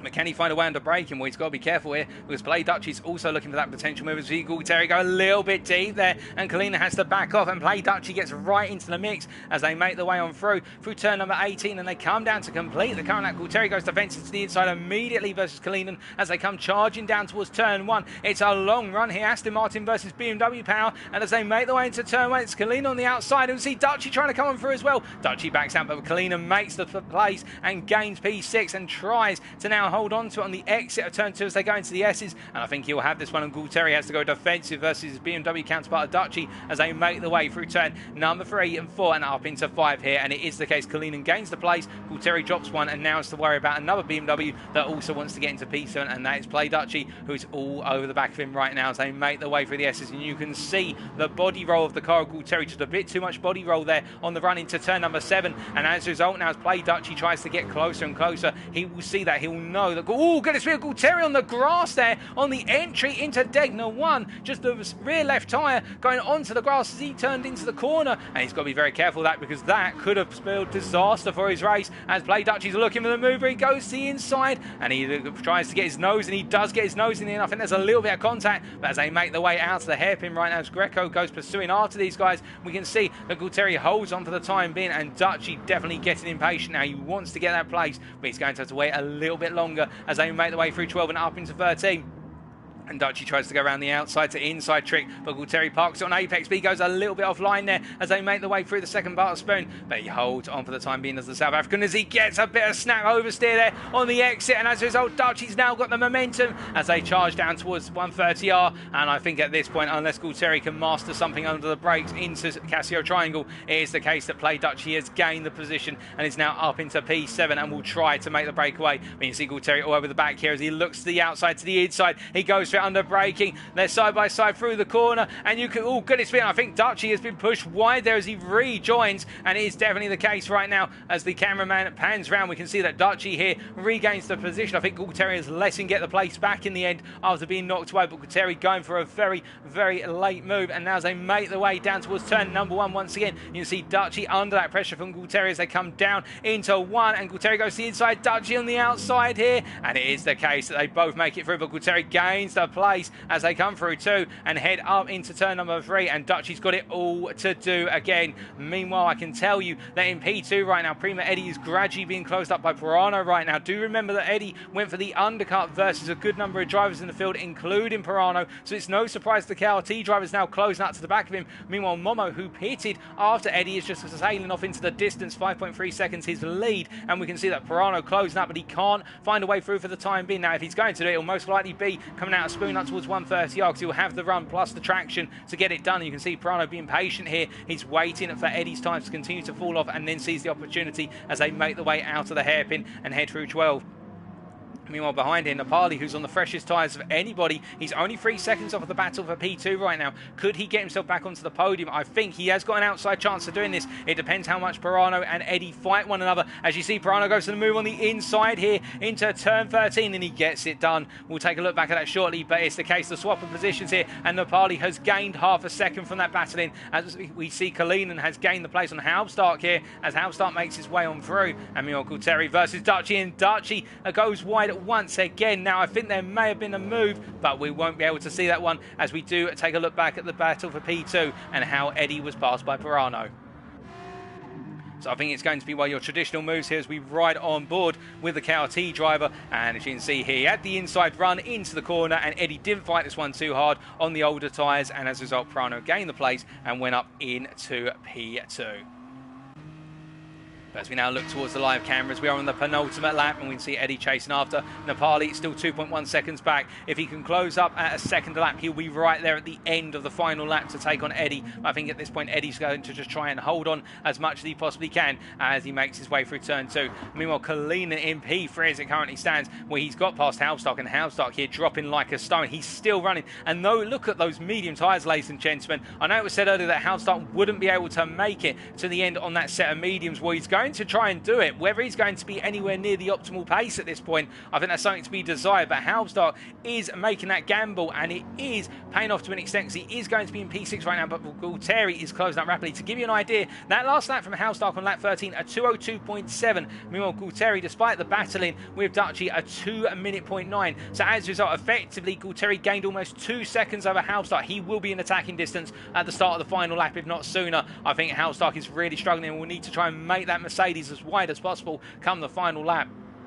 If he's got any traction and grip to do so, that's the problem right now, as Gualtieri closing massively every corner right now, just gaining, because Halbstark just cannot put the power down as much as he wants to. As meanwhile, further behind, we can see Vec in P9 chasing after Dutchy, but it's a 5.1 second deficit. I don't think he's going to be closing that up anytime soon. And then we have got Greco down in P10, and then Langster in P11, just gradually bringing the car around right now, and not in the happiest places, Langster, but he can come back in the final 2 races of tonight, of course. But meanwhile, looking back up to this battle for P6, we can see Halbstark holding on, but Gualtieri getting very, very close now, as meanwhile they make the way down towards what is 130R. Speaking of 130R, we can see Pirano's already made his way through, but Eddie's now being closed up by Nepali. Nepali has closed the gap up to what is less than 8 tenths of a second. In fact, he's in the slipstream zone as they go on to the final lap.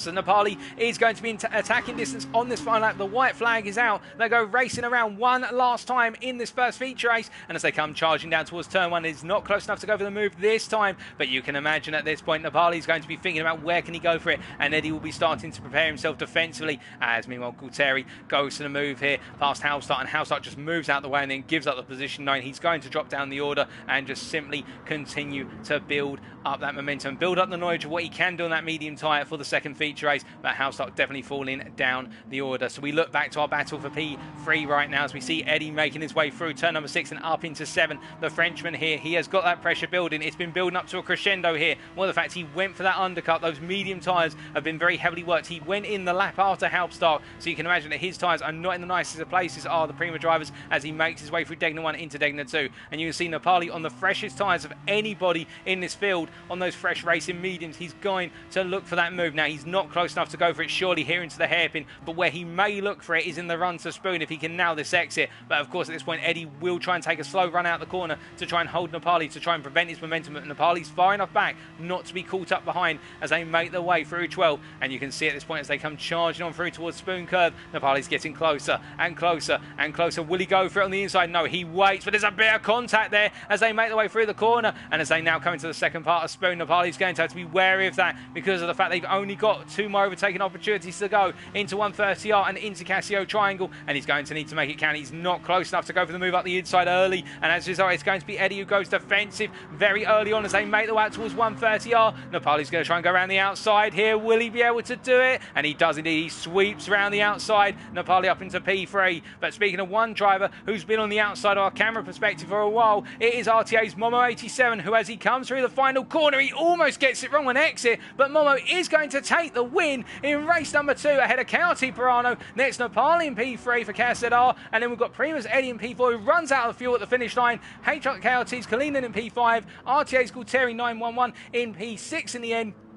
And then we're going to have Dutchy in P7, followed by what is Halmstark in P8, in the end falling down the order, but trying to make those mediums work. Vec in P9 after what was a great defensive start. It fell apart towards the end, and it's WSR's Greco rounds off our top 10 here as he comes down to complete his race. And then last but not least will be the ART driver, the Amigos Racing Team driver of Lancaster, as the Briton makes his way down through the final corners to complete our racing order for race number 2. A special congratulations to all of our drivers, but a mega congratulations to our race winner, RTA's Momo 87 from Belgium.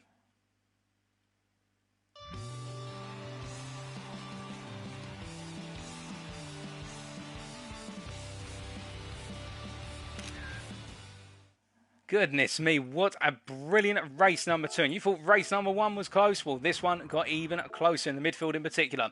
So here are your race results, subject to any steward's inquiries, of course. RTA's Momo 87 winning in the end by 1.7 seconds over KRT's Pirano PL.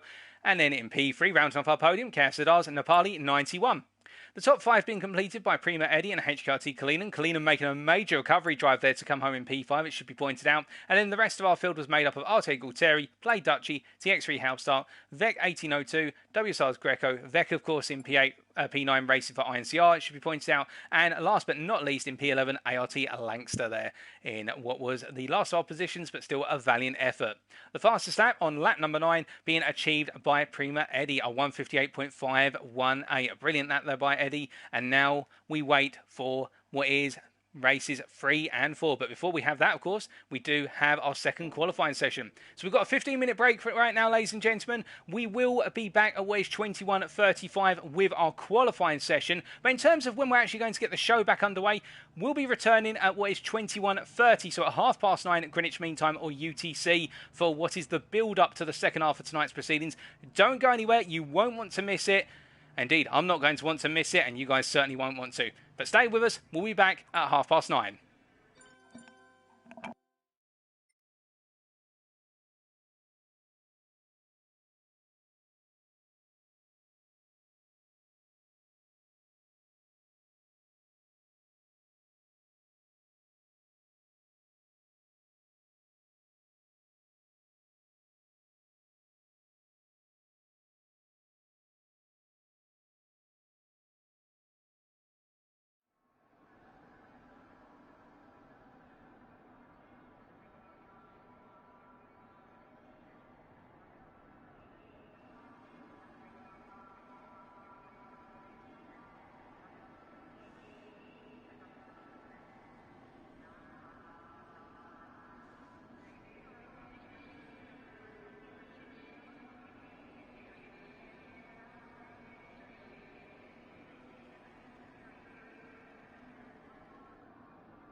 Alrighty, ladies and gentlemen, we are back in the build-up then to the second half of tonight's racing in the championship finale for Group F, or Split 6 of the GT Fusion Team World Championship 2021.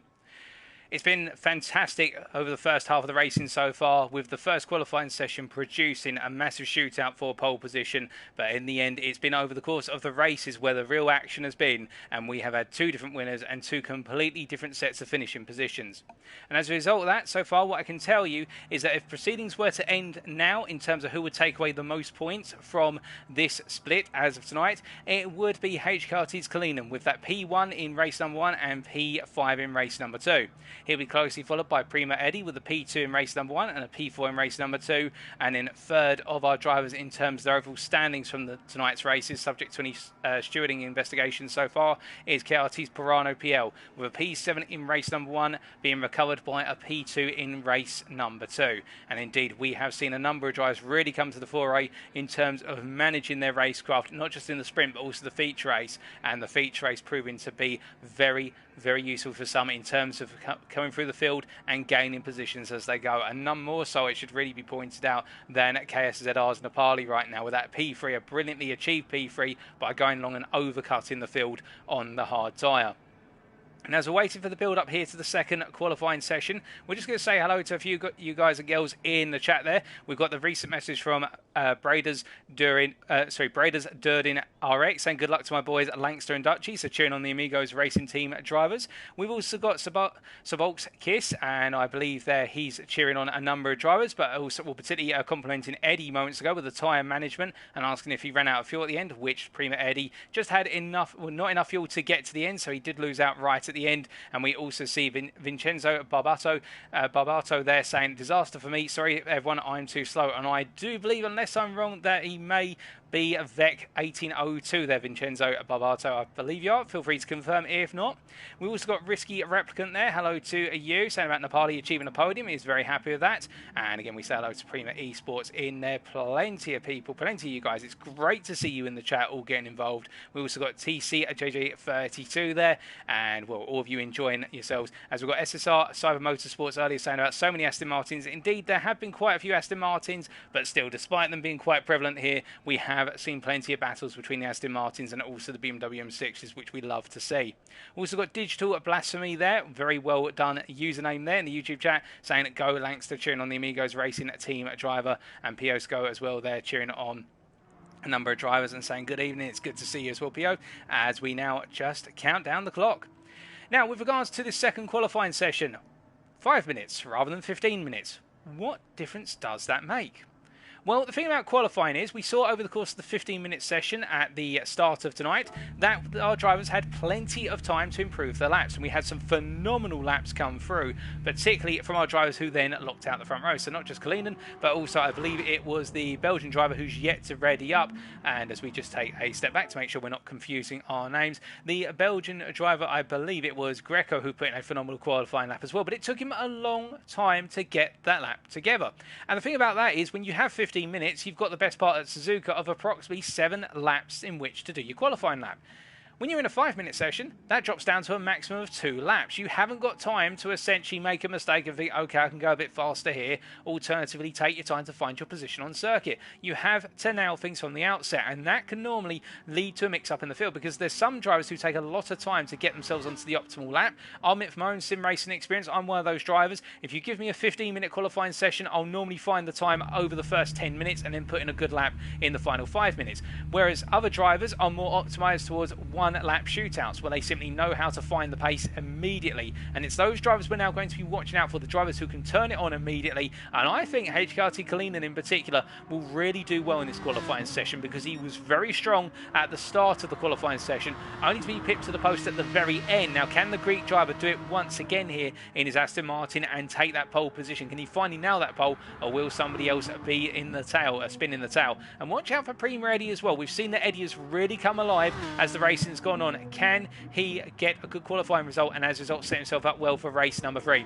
Race 3 will be another 5-lap sprint. Race 4 will be another 15-lap feature race, much like races 1 and 2 in terms of the configurations, so no differences there. But we are now getting ready to go qualifying, ladies and gentlemen. We're just waiting for our drivers to ready up. I believe we're waiting on Play Dutchy, but any moment now we should get the countdown, and it will be go, go, go once again for qualifying 2. 5 minutes, and there's the countdown, ladies and gentlemen. It is time for the 5-minute shootout to determine our grid order for the second sprint race of this evening. Who's going to be on pole? Let's find out.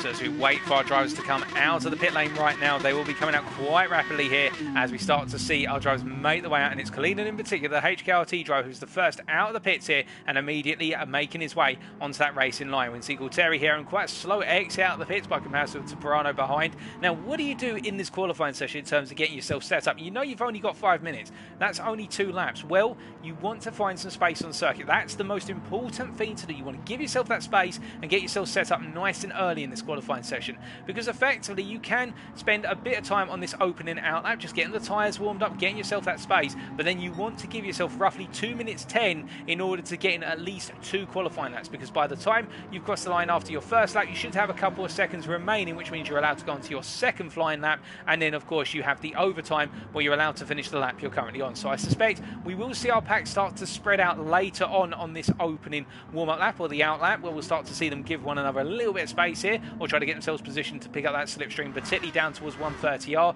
where it's going to be critical, but we'll wait and see. But right now it does look as though Prima Eddie finds himself right in the middle of the pack, and then looking further down we can see Langster in particular here, with the 2 ART drivers staying pretty much nose to tail, albeit separated by about half a second's worth of time out on circuit.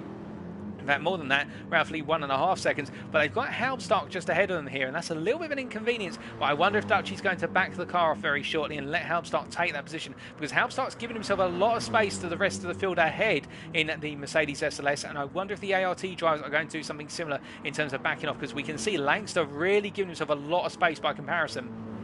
As meanwhile, Kalinin gets ready to go on to a flying lap, and we are going to jump on board with the Greek driver here as he takes us around for another flying lap of the Suzuka circuit.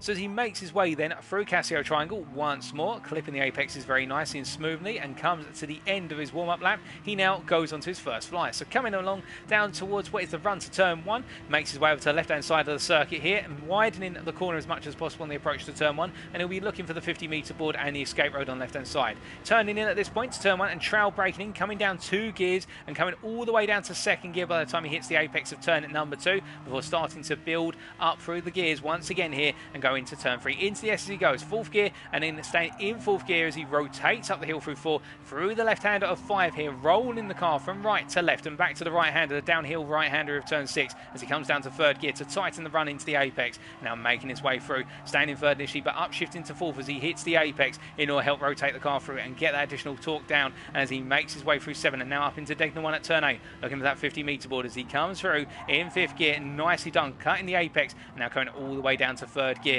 on the apex of Degner 2 there, 2 gears down, and now making his way up towards the turn 11 hairpin here as he comes through 10, flat out through 10, straightens the steering wheel and brakes hard down into the turn 11 hairpin as he makes his way through 1st gear and then gets on the power immediately. A little bit of oversteer there as he got on the power, a lot of power going down through the rear wheels, what the Aston Martin being front engine rear wheel drive, and as he's flat out through turn number 12, he charges up towards Spoon Curve, the long right hander before the left hander of Spoon, the double left hander of Spoon, into 13, using the escape road there as his marker as he trail brakes his way down to 3rd gear for the purposes of 14, then coming down to 2nd as he makes his way into the apex of turn 14, but losing the rear of the car a little bit there, just getting a little bit too early on the power, and as a result the car has been unset, and that's going to cost him some time, and this is where being on that pressure really comes in terms of having to nail the lap from the outset. He will have one more lap after this as he makes his way through 130R, flat out through 130R on the racing hard tyres here, now braking in to Casio Triangle on that 100-metre board as his marker as he comes all the way down to 2nd gear, cuts the apex nicely as 16, does the same for 17, and as he now makes his way on through here, staying over to the right-hand side, or in fact he moves to the centre road before coming over to the right here to go on to his next lap of 58.1. I think Kalinin thinks there's a lot more to do. A 58.3 there for Gualtieri, and then behind we've got Momo coming across a 58.1 7 and more laps coming in as we see Greco there at 58.5. We also note that it's Nepali there with 58.9 as he comes on through. Vec at 59.9. It's not worked out for Vec whatsoever here as he's all the way down in P8. And we can see Prima Eddie as well at 59.9. A lot of drivers struggling in this opening qualifying lap and going on to their final laps right now. This is not what was to be expected as we see Gualtieri with a very strong lap and Greco getting in at 2 tenths down off of the front row right now. Can he spring a surprise and get himself onto the front row? We'll have to wait and see as Momo's only 1.2 attempts behind him right now in terms of overall timing as he makes his way up through 7. He's potentially affording a slipstream to Greco right now as the 2 Belgians run around here nose to tail in the run down towards Degner 1, and Momo will be wary of that. Of course, I think he'll be thinking about it in the back of his mind.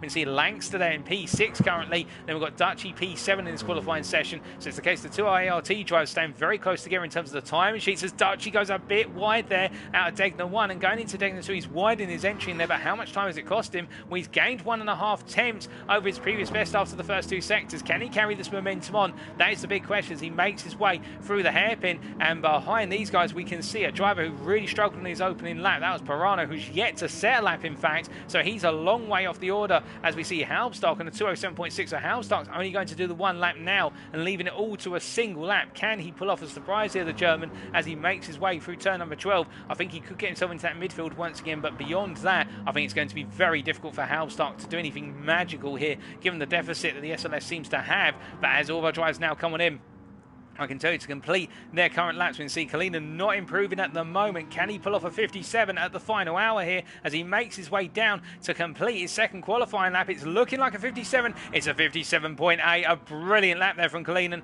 What about Gualtieri? He does not improve. Meanwhile, Momo, can he improve from P4? He does improve to P2. A 58 point, well, it's not 58.7. It's a 57.9. Momo very close to Kalina's time as more drivers are coming in here. Nepali P6 still as we see Vec improves to P7, Langster drops down to what is P9 when all is said and done, Dutchy down to P10, and Halmstar goes up to P7. That is qualifying complete, ladies and gentlemen. Kalinin takes pole. It's time for race number 3.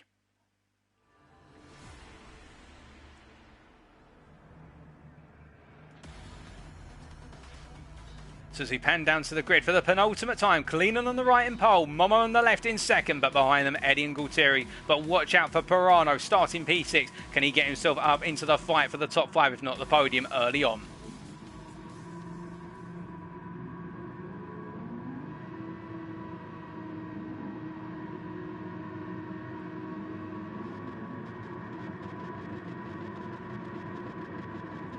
And it's lights out and away we go as we can see Kalinin getting a good start here. Eddie bogging down at the start and losing a place to Greco already as they go charging down towards turn number 1. And as they make their way into the corner here, you can see it's really coming together further down as Pirano goes to the move to defend against Halmstock. He holds the position, Pirano, but Halmstock trying to get that early launch. And as a result, as they make their way through too, it all settles down early as Vec stays in P9 for the time being. Everybody safely through the opening couple of corners this time. Dutchy trying to go around the outside to inside of Vec into 5. He can't find it as they all make their way up through 5 and into 6. But looking back up towards our leaders already, we can see Kalina making the break as Greco has found his way past Momo, it should be pointed out, but Momo has now got to try and get back past the Belgian here as Greco would love to go after Kalina, but can he do it? That is the question. I think Kalina's just going to try and run away with this one as they make their way through Degner 1 and into Degner 2. Here we look further down and we see everybody just getting those tyres up to temperatures. We see Momo looking for the move. He can't quite find it on the exit, but he's trying to signal through to Greco. I'm going for this, and he's going to look for it the inside to outside here into the hairpin. Now Greco's going to have to defend deep. Momo tries to cut back in. Oh, goodness me, and Halmstock coming in on the inside on the low line there as all of our drivers come together. The concertina effect into the hairpin really exposing itself as they make the way through 12 now. And you can see further back here, we've got Nepali defending versus Dutch. And Nepali has lost out massively here. He's dropped all the way down to P8 after what was a good qualifying session, putting him in the midfield. And as they make the way through Spoon, through turn at 13 and into 14, you can see Nepali really starting to struggle by comparison to the drivers around him as Halmstock in P6. Didn't really gain from the move. He attempted into the hairpin, but he took that line and he tried to make it work, and he has put pressure on what is Pirano as they make the way up towards 130R. But you can see Gualtieri in the background there. Gualtieri losing out considerably and now having to try and find his way back into the top 5 as they make the way through 130R for the first time of asking into the braking zone for what is the chicane, the Casio Triangle chicane, and everybody not really going for a move this time. Everyone waiting for an opportunity as they complete the opening lap. So after one lap, it is Kalinin leading by 2 seconds almost over Greco here. Greco and Momo fighting one another. Greco in P2 defending versus Momo in P3. Then we have got Eddie in P4 as they make the way down towards turn 1, but we wait to see if Momo goes to move. He doesn't go for it this time. Then in P5, we have got Parano, and then we have got Halpstock in P6, followed by Gualtieri in P7, then Nepali in P8, followed by Dutchy P9, then Langster in P10, and we've had Vec drop down the order. I think he's made a mistake somewhere else in circuit. He's dropped down to P11. We didn't quite catch that on camera, but what it does mean right now is in terms of the leader, well, Kalina's just breaking away here as Greco's having to try and hold on to P2 for dear life versus Momo. He's got the pace, but Momo is really coming alive as well, and it does look as though the RTA driver has found some invigoration from coming in that fantastic win for race number 2, and now Greco's got to try and hold down the buoyant Belgian behind it as they make the way through Degner 1, and once again, and no change this time. I think Greco's now getting into a rhythm as we see Eddie tucking in behind and trying to find a way into the battle for the podium, but can he make the attack into P3? Well, I think he's going to have to wait some time to do so here as we see Halpstock trying to close up to the back of Parano once again under braking, but he goes a bit deep, as does Gualtieri here. And I think Halpstock was trying to look for a cutback in case Parano went defensive, but Parano didn't even react, and as a result it means that Halpstock now starts to fall backwards in the battle for P4 and instead has to look behind him for Gualtieri, who's trying to close up, but Gualtieri going deep into the hairpin as well. I think he's safe for the time being, but meanwhile in the battle for P2 you can see as we ride on board here with Greco and look back from the WSR driver's car, it is the case that Momo is all over the back of him. And you can see both drivers there, Momo in particular, getting a bit of oversteer on exit there as they made the way out of 130R, and Momo staying with the P2 man as they go charging up towards 130R once again. And I think for Momo at this point, he's just thinking to himself, I've got to get a move and I've got to do it soon, because right now behind him you can see Prima, Eddie, and you've also got Parano there all waiting and sizing up opportunities to take P3. As we do see, it's the case that Parano looks for the move. He doesn't find it, however, going into Casio, and they all make the way through once again as they were, as they go on to lap number 3. Now as they come on down the hill to go on to the next lap, I think we have had a little bit of an instant further back as Gualtieri has made a mistake or something has happened. He's dropping a position to Nepali here, but meanwhile in the battle for P2, Greco's on the outside here. Momo goes to the inside into turn 1, and Greco doesn't fight this one too hard here. I think it's the case that Momo's coming through, and Greco recognises the fact that Momo's just a little bit faster at this point in the race. Perhaps he'll try and come back at him later on, and he'd rather hold on to a podium position and guarantee a podium position rather than fighting too hard for this and seeing both of them lose out as they make the way through turn at number 5 and up into 6. They go into the right-hander of 6. Downhill they come. And you see Greco already falling backwards here and falling into the clutches of Eddie. And I think the WSR driver is really struggling. He just cannot get that car switched on compared to the drivers around him as they make their way through 7 and up into 8. Into Degner 1 they go. Greco holds position for the time being, but how long will it be before Eddie looks to make the move? As Parano's also closing up in P5 right now, and Halpstock's on the back of this train in P6. As you see further back, Nepali in P7. He's got Dutchy behind him as they make the way up into the hairpin, and as they come into the heavy braking zone once again, no attempt at a move from anyone here, but everybody is thinking about it, that is for sure. They're just waiting for the opportune moment, because as soon as one of them makes a move, the time they lose to Momo will be massive. But Momo is already breaking away. He's already 8 tenths of a second up the road, and you see Parano is trying to send the message to Eddie, look, get a move on,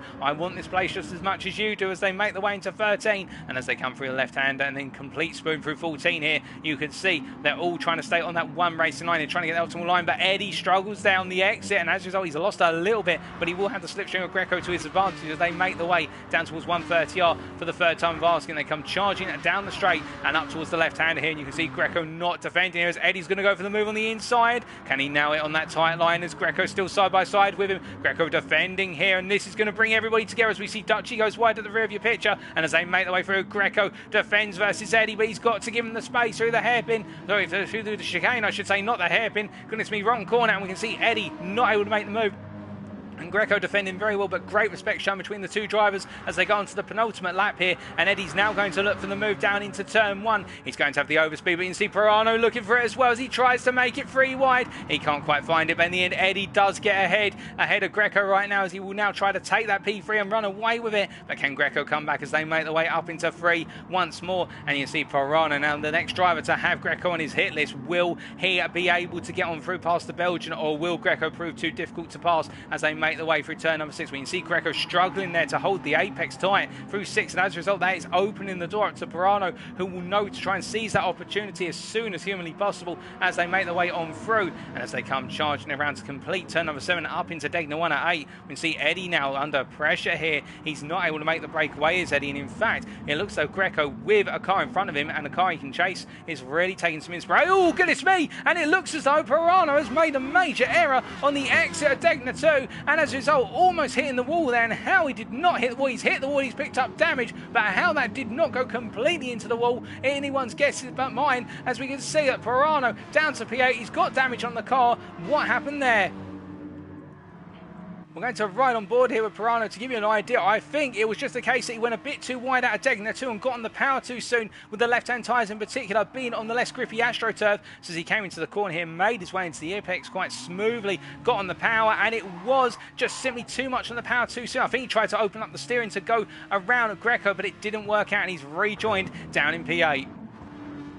And that will be very frustrating for Pirano. He's got it all to do in the next race, but going from his frustrations to the frustrations of Greco, is keeping up behind Primo Eddie right now. Can he find a way back as our drivers make their way into Casio Triangle once again? He can't this time as they come on through the chicane, and now they make their way around to go onto the final lap, as our leaders already come across. Colleen already onto that final lap. The white flag is out, Momo in P2, and then Eddie holding on to the last of our podium positions right now, as we see Greco is closing up behind him once again as they come charging down towards turn 1. And as they make their way down, we can see the battle for P3 has broken away from the battle for P5, with Halmstock in P5 right now. Pirano losing out, of course, at Degna 2 on the previous lap, and now can he hold off Nepali, who's going to try and close up on this final lap and make the move? We'll wait and see, as I'm hearing that Langster has got the P8 off of Pirano as well, with Pirano having the damage to his car. He's just not in a fighting position right now, as Halmstock has that pressure building behind him, and will he be able to keep it behind him for a little bit longer? We will wait and find out as he makes his way through the S's. No overtaking opportunities right now as Greco gets it horrifically wrong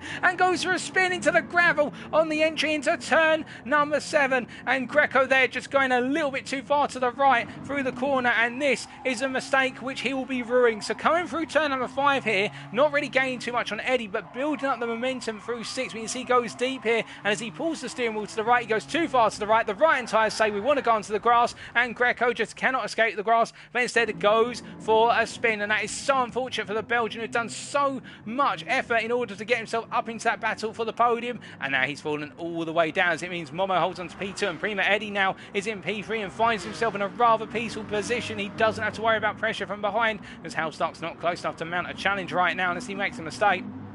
But Halstock will be looking at a P4 at this rate, and I think that will bring a smile to his face in terms of the fact Nepali's not close enough to try and take the fight to him, and the field has spaced out a little bit as we've got a car spun at Spoon Curve, I believe, and that is Langster into the wall there at Spoon. I'm not sure what's happened to Langster, but what I can be sure of and what I can tell you is that our race leader of Kalinin from HKRT is making his way through Casio Triangle right now, and as he makes his way through the final corner here, it is going to be 2 wins out of 2 in the sprint races of the Greek driver, as he takes the win in race number 3 ahead of RTA's Momo here. Great drive from Momo to come home in P2, and it's Prima Eddie in P3. A brilliant drive for the podium. Halmstart P4, Dutchy P5, Nepali P6. Then we've got Pirano in P7, and then it will be Vet coming home in P8 in the end ahead of Gualteri, and then Greco. After that one mistake, which has cost him the opportunity to finish in the top 5 in the sprint race, he will come home in P10 ahead of Langster with that mistake at Spoon coming home in P11. Congratulations to all of our drivers, of course, but special congratulations to our winner, HKRT Kalinin from Greece.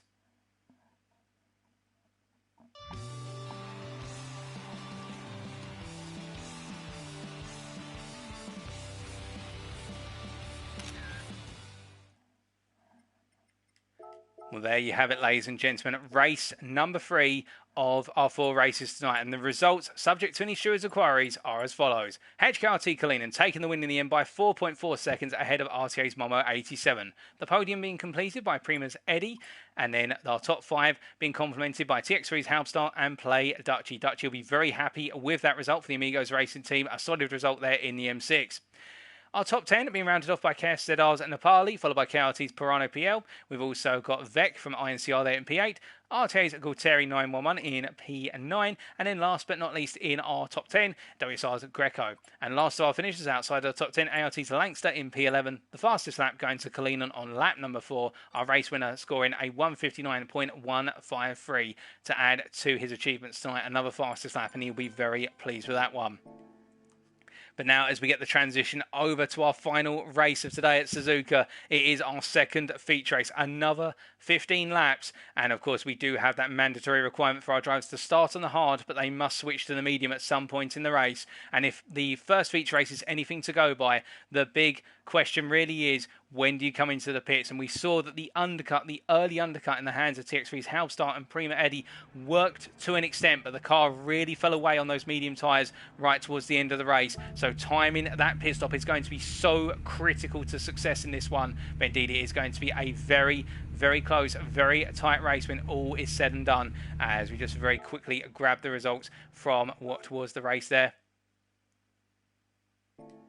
And now jump to the track in preparation for race number 4, as we're now just waiting for the countdown, of course. And we'll give you an update following this race, who is the overall winner of the group, subject to any stewards' inquiries. But as we now wait to go once again here, everybody will just be itching to go racing at this point, as Pirano there flashing his lights very briefly and he typing the message to say, I think it's going to be the case we're getting ready to go, as everybody's just waiting in the pit lane right now, and they'll all be itching. The tiredness will be a factor as well. 3 races complete, 1 more to go, a long race to complete tonight's proceedings, and you can imagine some drivers will be coming into their element. Some of them will be wishing that it was over after race 3, but one thing's for certain, we're not wishing it's over just yet, because we've still got 15 more laps of racing at Suzuka, and we've got plenty of fantastic racing in the Mie Prefecture of Japan to come as we wait for the countdown very shortly. And there it is, ladies and gentlemen, our final race is about to start. 15 laps. Who's going to be the winner? Let's find out.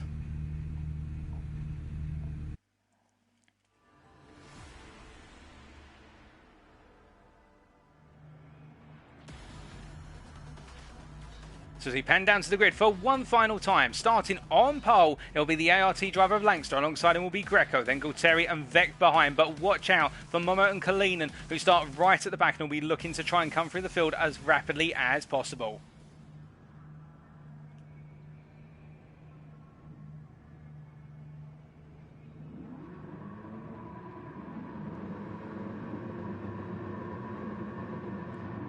It's lights out and away we go, as we saw Prima Eddy in the background of your picture there getting a full start, and he'll be locked on the grid for 3 seconds. But we can see that Greco getting the better start compared to Langster as they go charging into turn 1, and Langster's not going to defend Vec coming through. And with Vec coming through so early here, this could be critical to Greco having a strong start, as we can see that Pirano's also trying to come through versus Langster as they go charging up into turn 3. But Pirano on the outside here, he gets forced to the outside even further as Langster takes the natural racing line, and Pirano has to wait for later on, as we can see Gualtieri trying to make gains early on and not be tucked in behind the Aston Martin. But in the end, the South African driver has to wait his turn as they make the way through 6 and up into 7. You can see he's really trying to push on through here, and as they make the way through, it's Pirano who's knocked wide and off the circuit as they make the way on through turn 7 and up towards Degner 1 at turn 8. We've seen Nepali now trying to come through versus the South African. He can't find it for the time being. Momo behind, who's gained multiple places at the start of this race, and we see Play Dutchy behind him trying to gain, as meanwhile Pirano in P8 after being knocked off, he will be rejoining and going hunting once again. Kalinin behind in P9, and then Eddy in P10 with that full start, of course, meaning he's right at the back as all of our drivers make their way safely through the hairpin right now, and our race leader holds on for the time being as nobody's able to make the pass there through what was the hairpin.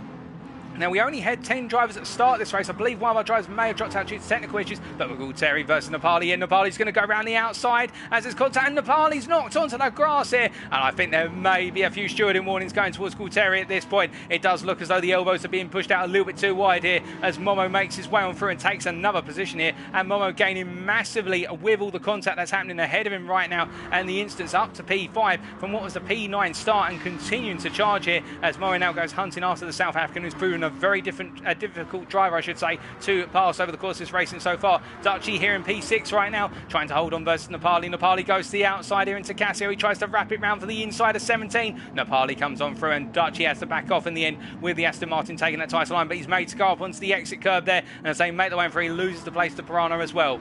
So after one lap, it is Greco leading by 1.1 seconds ahead of Vec in P2. Langster in P3, followed by Gaultieri in P4, followed by Momo in P5. Momo looking for that move, but he can't find it right now. Then we've got Nepali in P6, a yellow flag ahead. Somebody's had a run wide there out of the corner, and I believe that, unless I'm very much mistaken, I'm just trying to find that was Langster has had a major moment. Well, it's not Langster, surely we'll have to find out very shortly. I think it was Langster who's had a major moment. What's happened to Langster?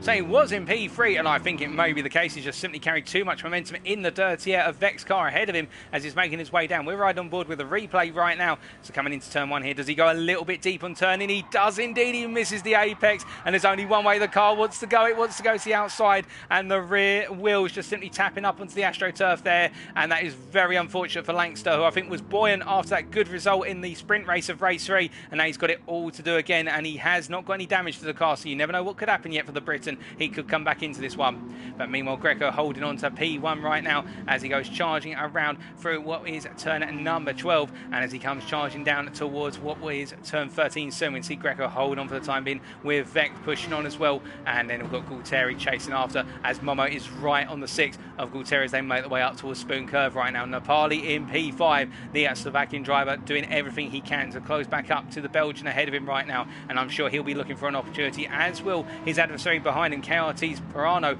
They'll be looking for an opportunity to get past Gaultieri as Momo gets past him as well, or trying to get as close as possible to force a move due to the fact there's been some contact between those drivers and the South African earlier on. Meanwhile, we've got Kalinin in P7, followed by Dutchy in P8, Eddie P9, and then Langster down in P10 as it currently stands, as they all make their way on through. And Halbstark in the end are not taking it to the field in this race, unfortunately, so we have lost the German. I think there were technical issues with the cars. They were trying to get it out onto the grid, so as a result we only have the 10 drivers. As we see, Greco now goes on to another lap here, and in the rear of your picture you see Momo right now looking for the potential move down to turn 1 versus Gaultieri. He goes to the inside here, he's got the overspeed. Will he be able to do it? He goes on the inside, and the two RTA drivers are not going to fight this one for the simple reason teamwork makes the dream work at the end of the day. But you can see now that with Momo coming on through, Gaultieri will act as a rolling roadblock for anybody else who wants to come through behind him, and this is of course great for Momo but not great for anybody else who will want to come on through as they make their way up through turns 4, 5 and into 6 very shortly as they come into the downhill right-hander.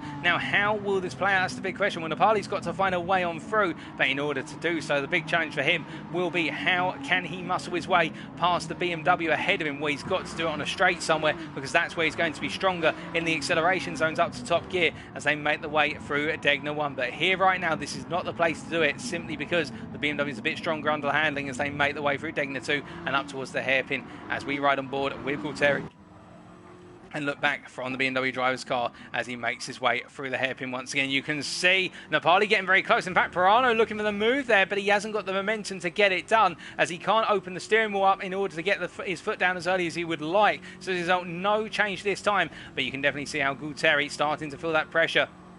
And Nepali being ushered towards Gaultieri effectively by the Polishman behind him as they all come charging through turn number 13 into 14 once again on lap number 3 here. And as they come roaring on through, we can see Gaultieri really pushing the car to its utmost here and getting unsettled on that rear end on corner X, having to fight with the car. That's how hard it is to force the racing team Astra BMW through the corner as they come charging up towards 130R here. The sun in our faces, of course, in terms of the camera right now. The sun behind our drivers as they come through the corner, and as they make their way on through. Now, is there an opportunity to go for a move here from Nepali? No, there's no way through this time. Instead, he has to wait once again here and wait for an opportunity potentially down into turn 1. But I think it's the case as well. Gaultieri having the slipstream of Momo ahead of him right now. This is working to the South African driver's advantage. The switch of the two drivers has meant they're able to run a stable pace and not worry too much about losing out in the race at this point as they make their way down towards turn 1 for the 4th time. And as you can see them making their way on down, we look a little bit further back right now and we can see Nepali getting a bit closer to the back of Gaultieri here. Gaultieri going wide at turn 2, and whilst he won't be able to go for the move here through the S's, you can imagine he'll take confidence from this. He'll know that he's starting to put that pressure on, and it could be the case the RTA driver is going to start to fall off the cliff very shortly, but we will wait and see as they all make their way through turn 6 once again. As they come downhill and go into the uphill corner of 7 here, we look further back and you can see Kalina at the back of this pack, and surely will likely be doing some fuel saving behind them all right now to try and jump them in the pits, or thinking about when does he come in to undercut the field. Can he make an undercut work here, or will he expect them to all pit first and he goes along, go for the overcut? That'll be the big question on his mind right now. The strategy is one to play for, particularly for Kalina, who is currently right now leading in the standings in this lobby. He will want to get a solid result here to wrap up what has been a brilliant night of racing for him. All good it's been. I think we've had a driver off onto the grass here. Gualtieri knocked wide up onto the gravel. Now, was there contact or just a mistake of his own? We've also got Eddie into the wall there. So Eddie's made contact with the wall. Gualtieri no damage, but Eddie meanwhile has got engine damage, front suspension and aero damage. What on earth has happened here? We've had 2 drivers involved in a major incident. So this was only moments ago from Gualtieri, and we only just caught it on camera very briefly. So as he made his way through Degner 2 there, we can see he's closing up to the back of Momo. Now, did Napali coming from afar, or was it Gualtieri just under his own influence?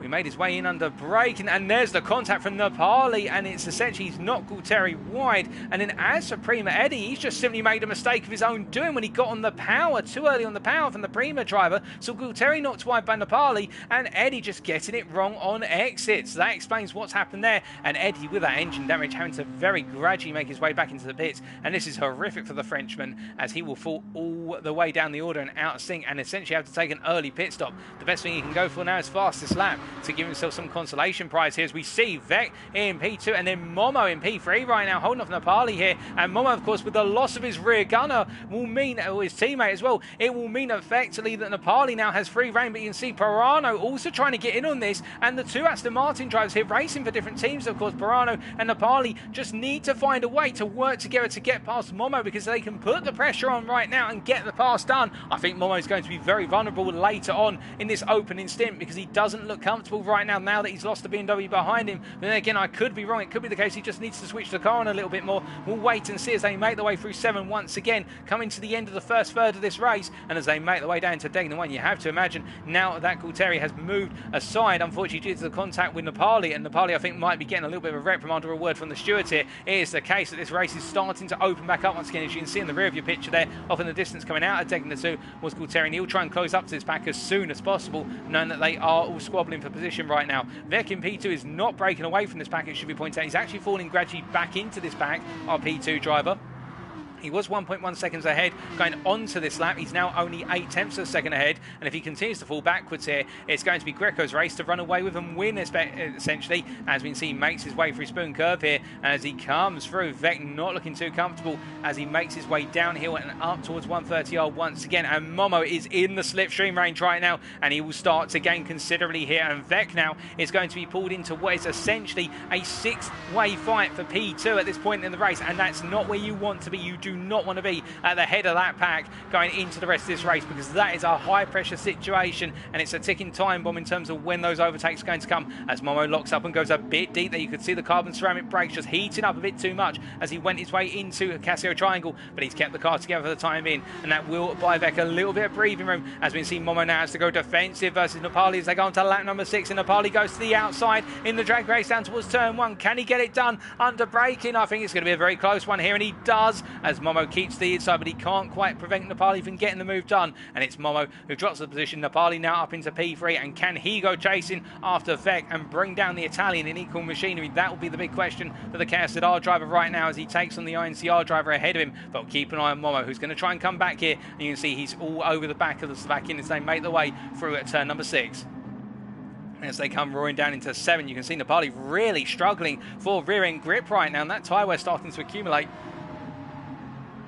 Excuse me, as they make their way through turn 7 and up into 8 here. And I think Napali getting that move done has cost himself quite a bit of tyre life and will be feeling the pinch of it from this point onwards as they make their way through Degner 2 here. And Napali really starting to feel that pressure, but he's bringing Vec 2 in. Vec has not had a good run out of Degner 2. And Napali right now, if he stays this close and continues to close, following the hairpin here, he could be on for a move for P2 in the run to Casio, as we see Pirano there getting a tank slapper on coming out of the hairpin. And as a result, Pirano now falling back a little bit as he was was looking for the move on Momo, and this is where they're all coming together once again in terms of the battle for P2. As we see at the head of P2, Vec having to go defensive versus Nepali here as they make their way through 13 into 14. They go. Nepali's got the inside line here. He's going to go for it. There's a little bit of contact, but Nepali was always going to take that move if he could see it. And Vec goes up onto the grass, and Momo is collected, as is Pirano. Goodness me. And the two drivers there. And I think with that contact, Momo's gained the position, and Pirano may have engine damage right now, and that's why he's dropping down. We'll have to wait and see as we see Kalinin trying to come through on the outside of Pirano here as they make their way on through. But Kalinina's knocked wide as he goes onto the escape road and rejoins with marbles on the tyres as they make their way into Casio Triangle. And you can see Pirano there stays to the inside line here, and the Polishman is having a race where he's having to defend for his life now. Is there damage on that car? No, there's no damage. How he's got away with no damage on that car, and the same with Momo when we saw Vec go for the spin. My goodness, I don't know how that's happened, but it's the case that both drivers have survived unscathed, but they're not going to be unscathed in terms of battling for position, as Pirano's now got Kalinin trying to go around the outside once again into turn 1. And he looks back into the inside, a cutback move there from Kalinin, and he's made it work. He's got himself through, and now Dutchy tries to capitalise, and Dutchy's through into P5. A smart bit of driving there from the Dutchman as he makes his way up a position by simply letting Kalinin open the door for him and follow him through. And Pirano, I think, will now be going from a race where he was quite happy with how things are going to a race where now he's really got to ignite the spark once again, because that'll be a very frustrating experience for him. As we can see Vec here, by comparison, he's got Gualtieri all over the back of him. Gualtieri's going to try and go for the move on the exit of 7. They're side by side on the exit of 7, but Gualtieri will be on the outside into Degner 1 if he can't clear Vec before they make their way into the braking zone. He's cleared him just about, and Vec loses another position as they make their way on through the corner here, coming through turn at number 9 and up towards 10 11 they go, as Vec really struggling for grip right now. But meanwhile, our leader Greco just holding position, as I believe there's been a big moment here. Pirano's gone for the move versus Dutchy, and he's got it done through the hairpin once again. He's made the ground. Let's take a look back. So I think this was going to be one of those standard moves here. Dutchy under that pressure from Pirano, and Pirano here with so much momentum thought, you know what, I'm going to go for it, and Dutchy gave him the space to play for it. There was a bit of contact there, but Pirano had made his intentions clear, and I think Dutchy now just simply losing the position by not defending into the hairpin. But then again, it's the case that Pirano will try to catch up to Kalinin, and Dutchy's going to come back at Pirano now as they make their way down towards 130R. And I think the Dutchman at this point has decided, you know what, I'm going to go for P5 whether you like it or not. And as they drag their way down towards 130R, it's the case Dutchy regains the position as he re-emerges onto the racing line, and Pirano does not put up a fight here. I think he's thinking he doesn't want to lose the train of the leaders ahead, as meanwhile as they make their way through Casio Triangle, you see Nepali just exiting Casio Triangle here in P2 and starting to feel that grip on the rear tyres go away here as we cross over the halfway point of the race onto lap 8 of 15, and we see Gualtieri into the pits, and what was P7 at the time, the first driver to come into the pits for a scheduled stop. Now how long will everybody else go before they react on the tyre wear, as we see Pirano on the inside versus Dutchy here into turn 1. He makes the move stick as Dutchy gets collected behind Pirano's car there. He can't get the cutback climb through too, and as a result Pirano re-emerges in P5 once more and will now try to drop Dutchy through the S's here, where that dirty air coming off the back of the Aston Martin should take away some of the downforce on the front of that BMW M6, but we'll wait to see whether Dutchy is compromised or whether he can stay true to his word and hunt down Pirano. We'll wait for it as they make the way through turn number 7 and head around into the second sector here. And I think Dutchy, despite being in that dirty air, is quite comfortable, as meanwhile ahead we can see here Momo having to go defensive into Degner 1 versus Kalinin, and Kalinin, the HKRT driver, now is inching ever closer to Momo, who's really struggling on the exit of Degner 2.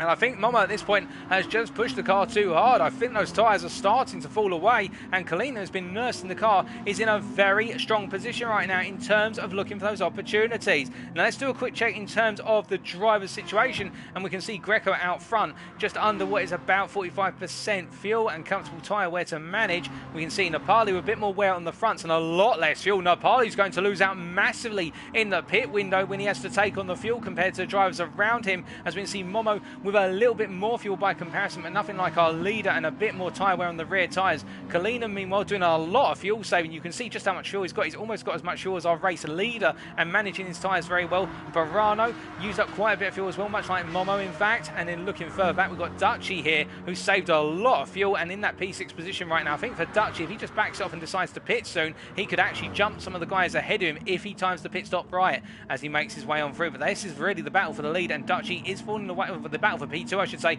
as we see our leader into the pits, Momo into the pits, Kalina into the pits. So they're all reacting to the leader effectively, as we see that Dutchy's also in. Nepali is the only one who stays out. And as a result, now Nepali is going to do exactly what he did in race number 2, the first feature race. He's going to go longer than everybody else, give himself the fresher tyres as everybody else is into the pit. And we would imagine that Greco will emerge as the leader of this pack as they're putting the fuel in the car, and Greco comes out of the pit lane onto those medium tyres and he's in P2 with that fuel saving. And Kalinin jumps up to P3 because, of course, he did that extra fuel saving compared to the guys behind. Pirano comes out ahead of Momo here. Momo's down to P5. Pirano getting the jump due to the fuel situation in the pit lane, although we wonder if Pirano's underfueled a little bit. And here's Dutchy, and look who's right behind, and that's Gualtieri all over the back of him right now as Gualtieri is closed up to the back of these guys. But do remember that Gualtieri is on older tyres now compared to the fresh tyres of the guys in front of him, so he will feel his pace drop off towards the end of the race as they make their way on through. The S's right now on lap number 9 of 15, and as they come charging on through further down, we can see Primo Eddie here trying to make the recovery drive in this one. He's already pitted once, he's going to have to pit again. This is not a race to remember for the Frenchman, and Langster likewise falling down the order, and Beck is just behind him right now as Langster and Beck have both pitted and they go on their merry way in terms of their races.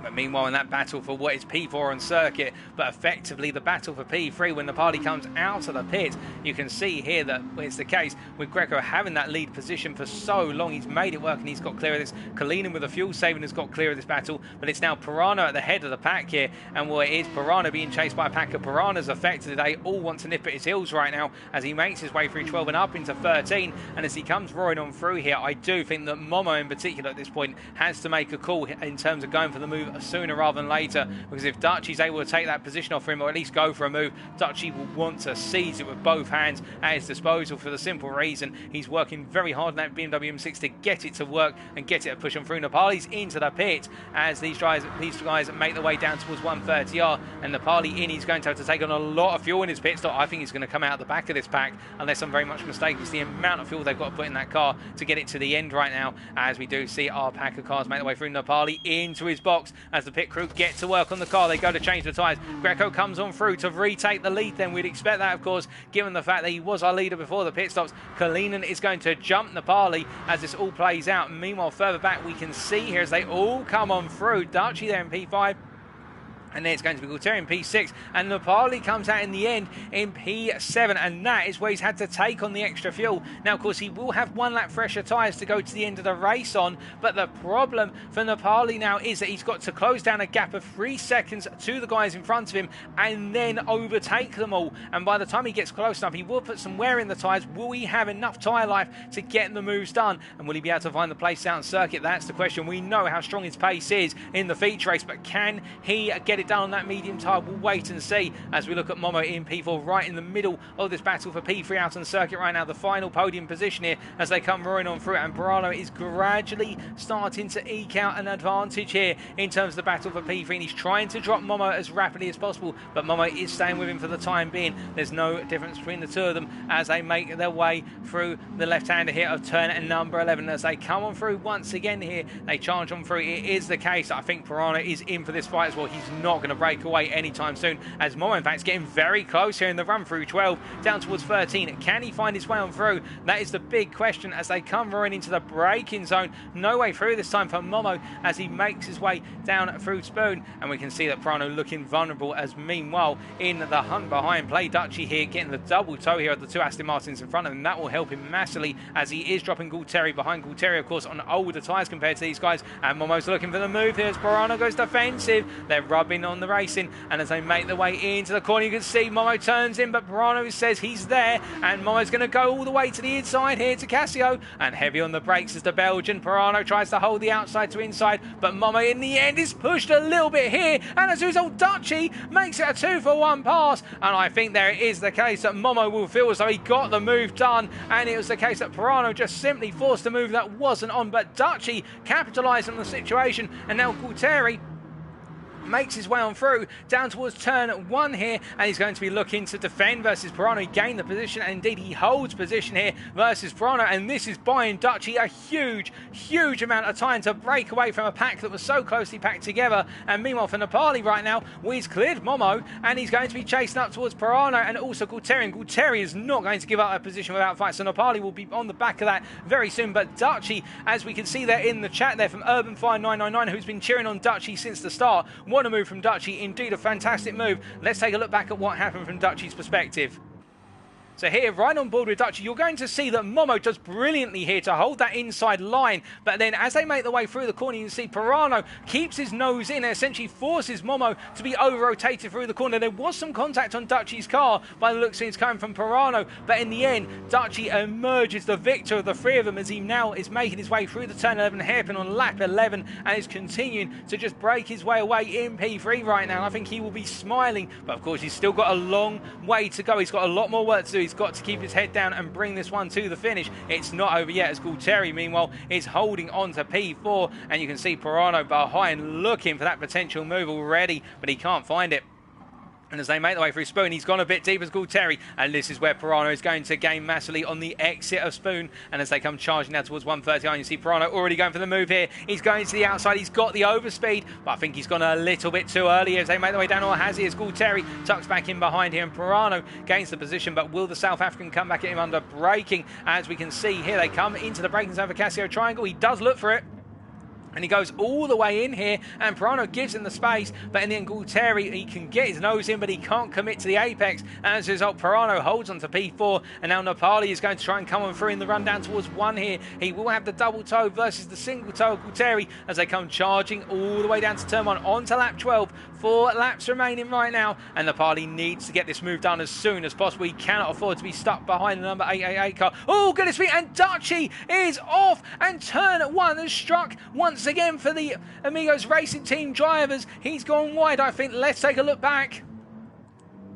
I think it is going to be the case based on the angle of the car as he made his way off the circuit. I do think he's just simply run a bit wide here, and this is going to be very painful for the Team ART if this was the case. He came into the corner, he went wide of apex, and yes, the car's straight lined onto the AstroTurf. It's understeered wide, and that is Dutchy's P3 now converted back down to a P6, and that is a disaster for Dutchman, but he's still got time yet. He can still chase after the guys ahead of him who are battling for P3 right now, but as they make the way through turn number 9 and up towards 11, Pirano starting to make the break from Gualtieri. He's almost made the break as we see Nepali there trying to find a way past Gualtieri as they make the way through at turn number 11 as they come charging on through. It's the situation right now. I think Pirano would want to make that break, but he just cannot quite make it as of yet. Gualtieri is still hanging in there. He's still holding on to that slipstream as they make the way through, but he's finally broken it, and if he can now spoon here, Pirano can start to make that breakaway. As we see, Nepali's gone for the move there. There's contact, and it forces Gualtieri wide as Nepali now gains the position, and Gualtieri cannot get back onto the circuit until he clears the AstroTurf line. He now tries to rejoin on the exit of Spoon Curve, and you can see Dutchy coming on around here, and Dutchy's going to get the overspeed in the run down towards 130R here, so Dutchy regains a position. He's still got 3.5 seconds to close up to Nepali, but the elbows are definitely getting out right now, and as a result, it is starting to kick off with a number of drivers as we see Dutchy up into P5.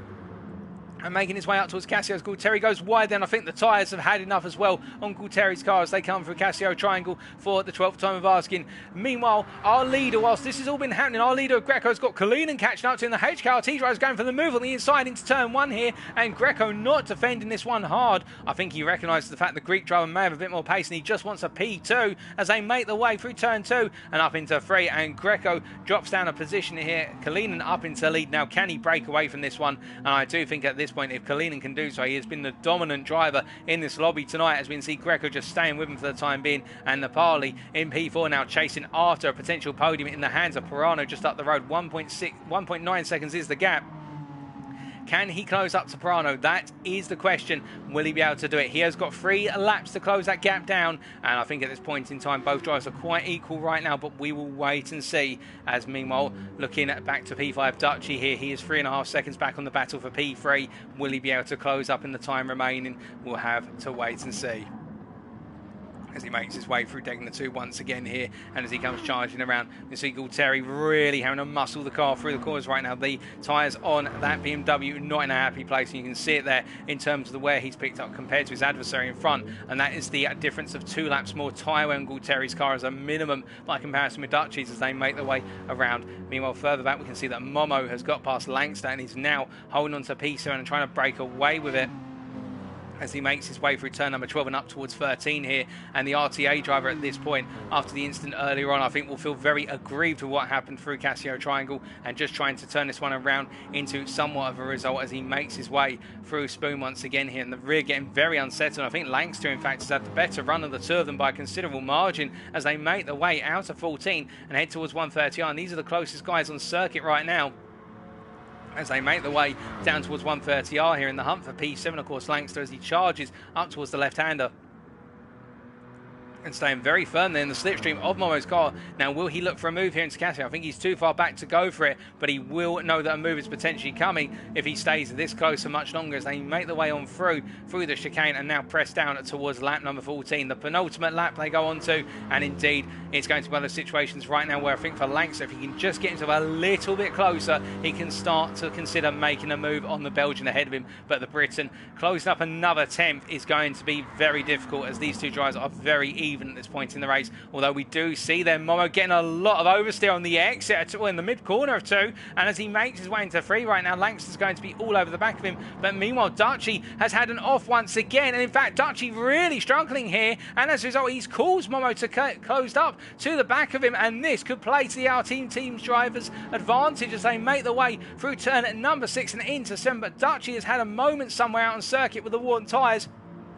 We can see as Dutchy makes his way on through right now, it's the situation where it's Team ART clustering in Team RTA as they make their way through Degner 1 and into Degner 2. And as they come through the corners right now, it's the situation where I think Dutchy's getting that momentum back on, and Momo's lost out massively here as Langster looks to the outside here for the hairpin. And as they make their way into the corner, Langster takes onto the grass. He looks back to his side, he makes the switch back, but Momo tries to shut the door and there's contact, and Langster parks the car briefly. I think he's going to wait for Momo to come on through, and you can see Langster is waiting here, the sportsmanship being shown, but I do wonder whether there's a question of Momo trying to close the door at the latest possible moment there as Langster resumes racing. Of course, debate that one as you will, folks. Again, I think it was 50-50 between both drivers. They're both of them racing to their hardest. I think it'll be treated as a racing incident given the fact that Langster has given the place back and they've rejoined the racing. But right now, with these drivers making their way around through Spoon, I can tell you that our race leader, Kalinin, getting a bit of oversteer on the exit of Casio Triangle. He is being closed up by Greco as they go on to the final lap. The white flag is out. It is time for the final lap of the proceedings tonight for Group F, and as they make their way down towards turn 1 right now, this is the closest battle on circuit, and we can see the gap between the two of them, 8.5 seconds, and it does look as though Kalinen's really struggling on those tyres right now as Greco is starting to close up once again. And as we look to our chart here, you can see Kalinen on critical fuel. Well, both drivers, in fact, Greco's got a bit less fuel than the guy ahead of him. It may be the case that Greco has to do some fuel saving right at the end, otherwise he's at risk of losing out. We'll have to wait and see as they make their way through the corners. And whilst this is happening, I can tell you that in the rear of your pitch here, we can see that Langster has got back ahead of Momo, but Momo's going to come back from the move here into turn 1. He goes to the inside, Langster on the outside here, and as they come through the corner, Momo gets it done, but he gets a load of oversteer on the exit of the corner. He drifts his way through, and Langster takes the place back, and Momo there doing very good to catch the car, but it is that situation where I think Momo's just pushed the tyres too far now and needs to try and settle the car down. You can see just how twitchy the rear end of that car is. It's balancing on the nose and it does not want to go through the corners comfortably, as meanwhile Kalinen holding on to lead. He gets another moment of oversteer. Both drivers doing, in fact Greco almost loses it there. That tyre wear has accumulated so much as they make the way through what is turn number 12 right now, and Kalinen trying to hold on the Greek versus the Belgian as they come charging down towards Spoon Curve here.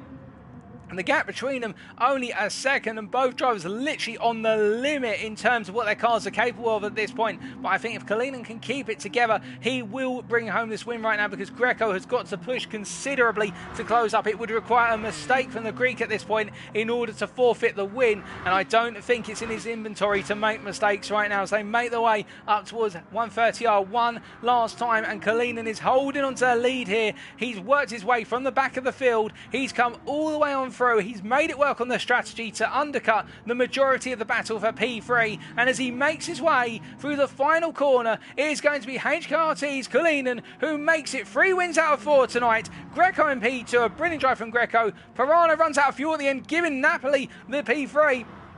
as he makes his way across the line. Soprano misses out on the podium there by only yards, and that is very unfortunate. Gualtieri will come home in P5, and then it will be Play Duchy, who could have been there with a podium, but in the end he comes home in P6 when all is said and done. A valiant effort and a great recovery drive, 2 recovery drives from Duchy, and it's going to be Prima Eddie here who's going to make his way home in P7 when all is said and done as he comes across that line. And then we have got Vec there in P8, followed by Momo in P9, and as he makes his way around through the corner, I think Momo's run out of fuel almost. It's going to be Langster who completes our racing order, having run, well, he's got engine damage into the wall at some point. Langster completing our finishes there. Congratulations to all of our drivers, but a special congratulations to Kalinin from HKRT from Greece.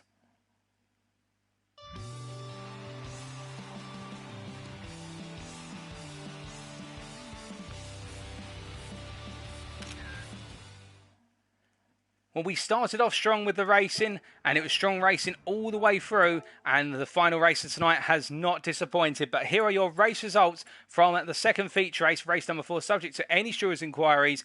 HKRT's Kalinin taking the win in the end by 1.3 seconds over WSR's Greco, and in rounding off the podium was Chaos Zedar's Nepali 91.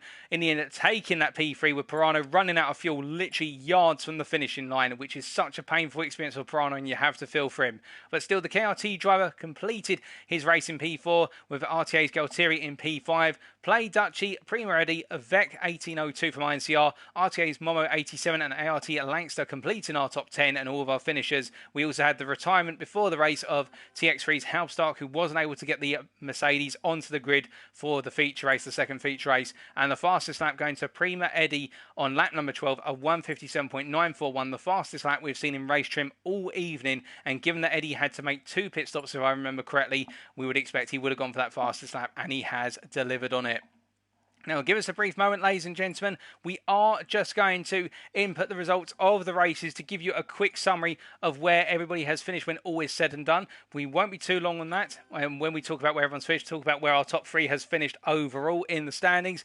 And then we will bring about the conclusion of tonight's show. But it's been fantastic racing up and down the field, it has to be said. But it does indeed look as though that with the racing we've had, I can tell you that it's been very close all the way through. So give us a brief moment. We'll just try and get you those results.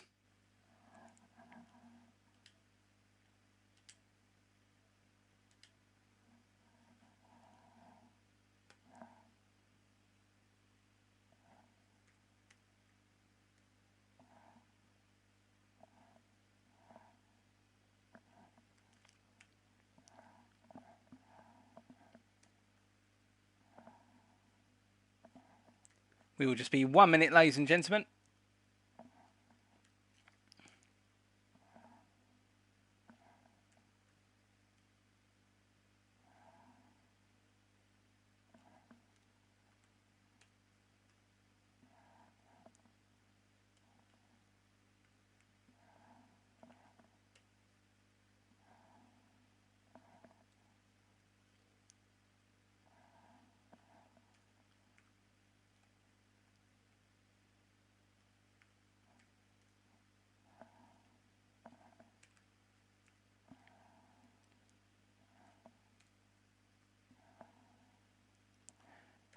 All right, ladies and gentlemen, what I can tell you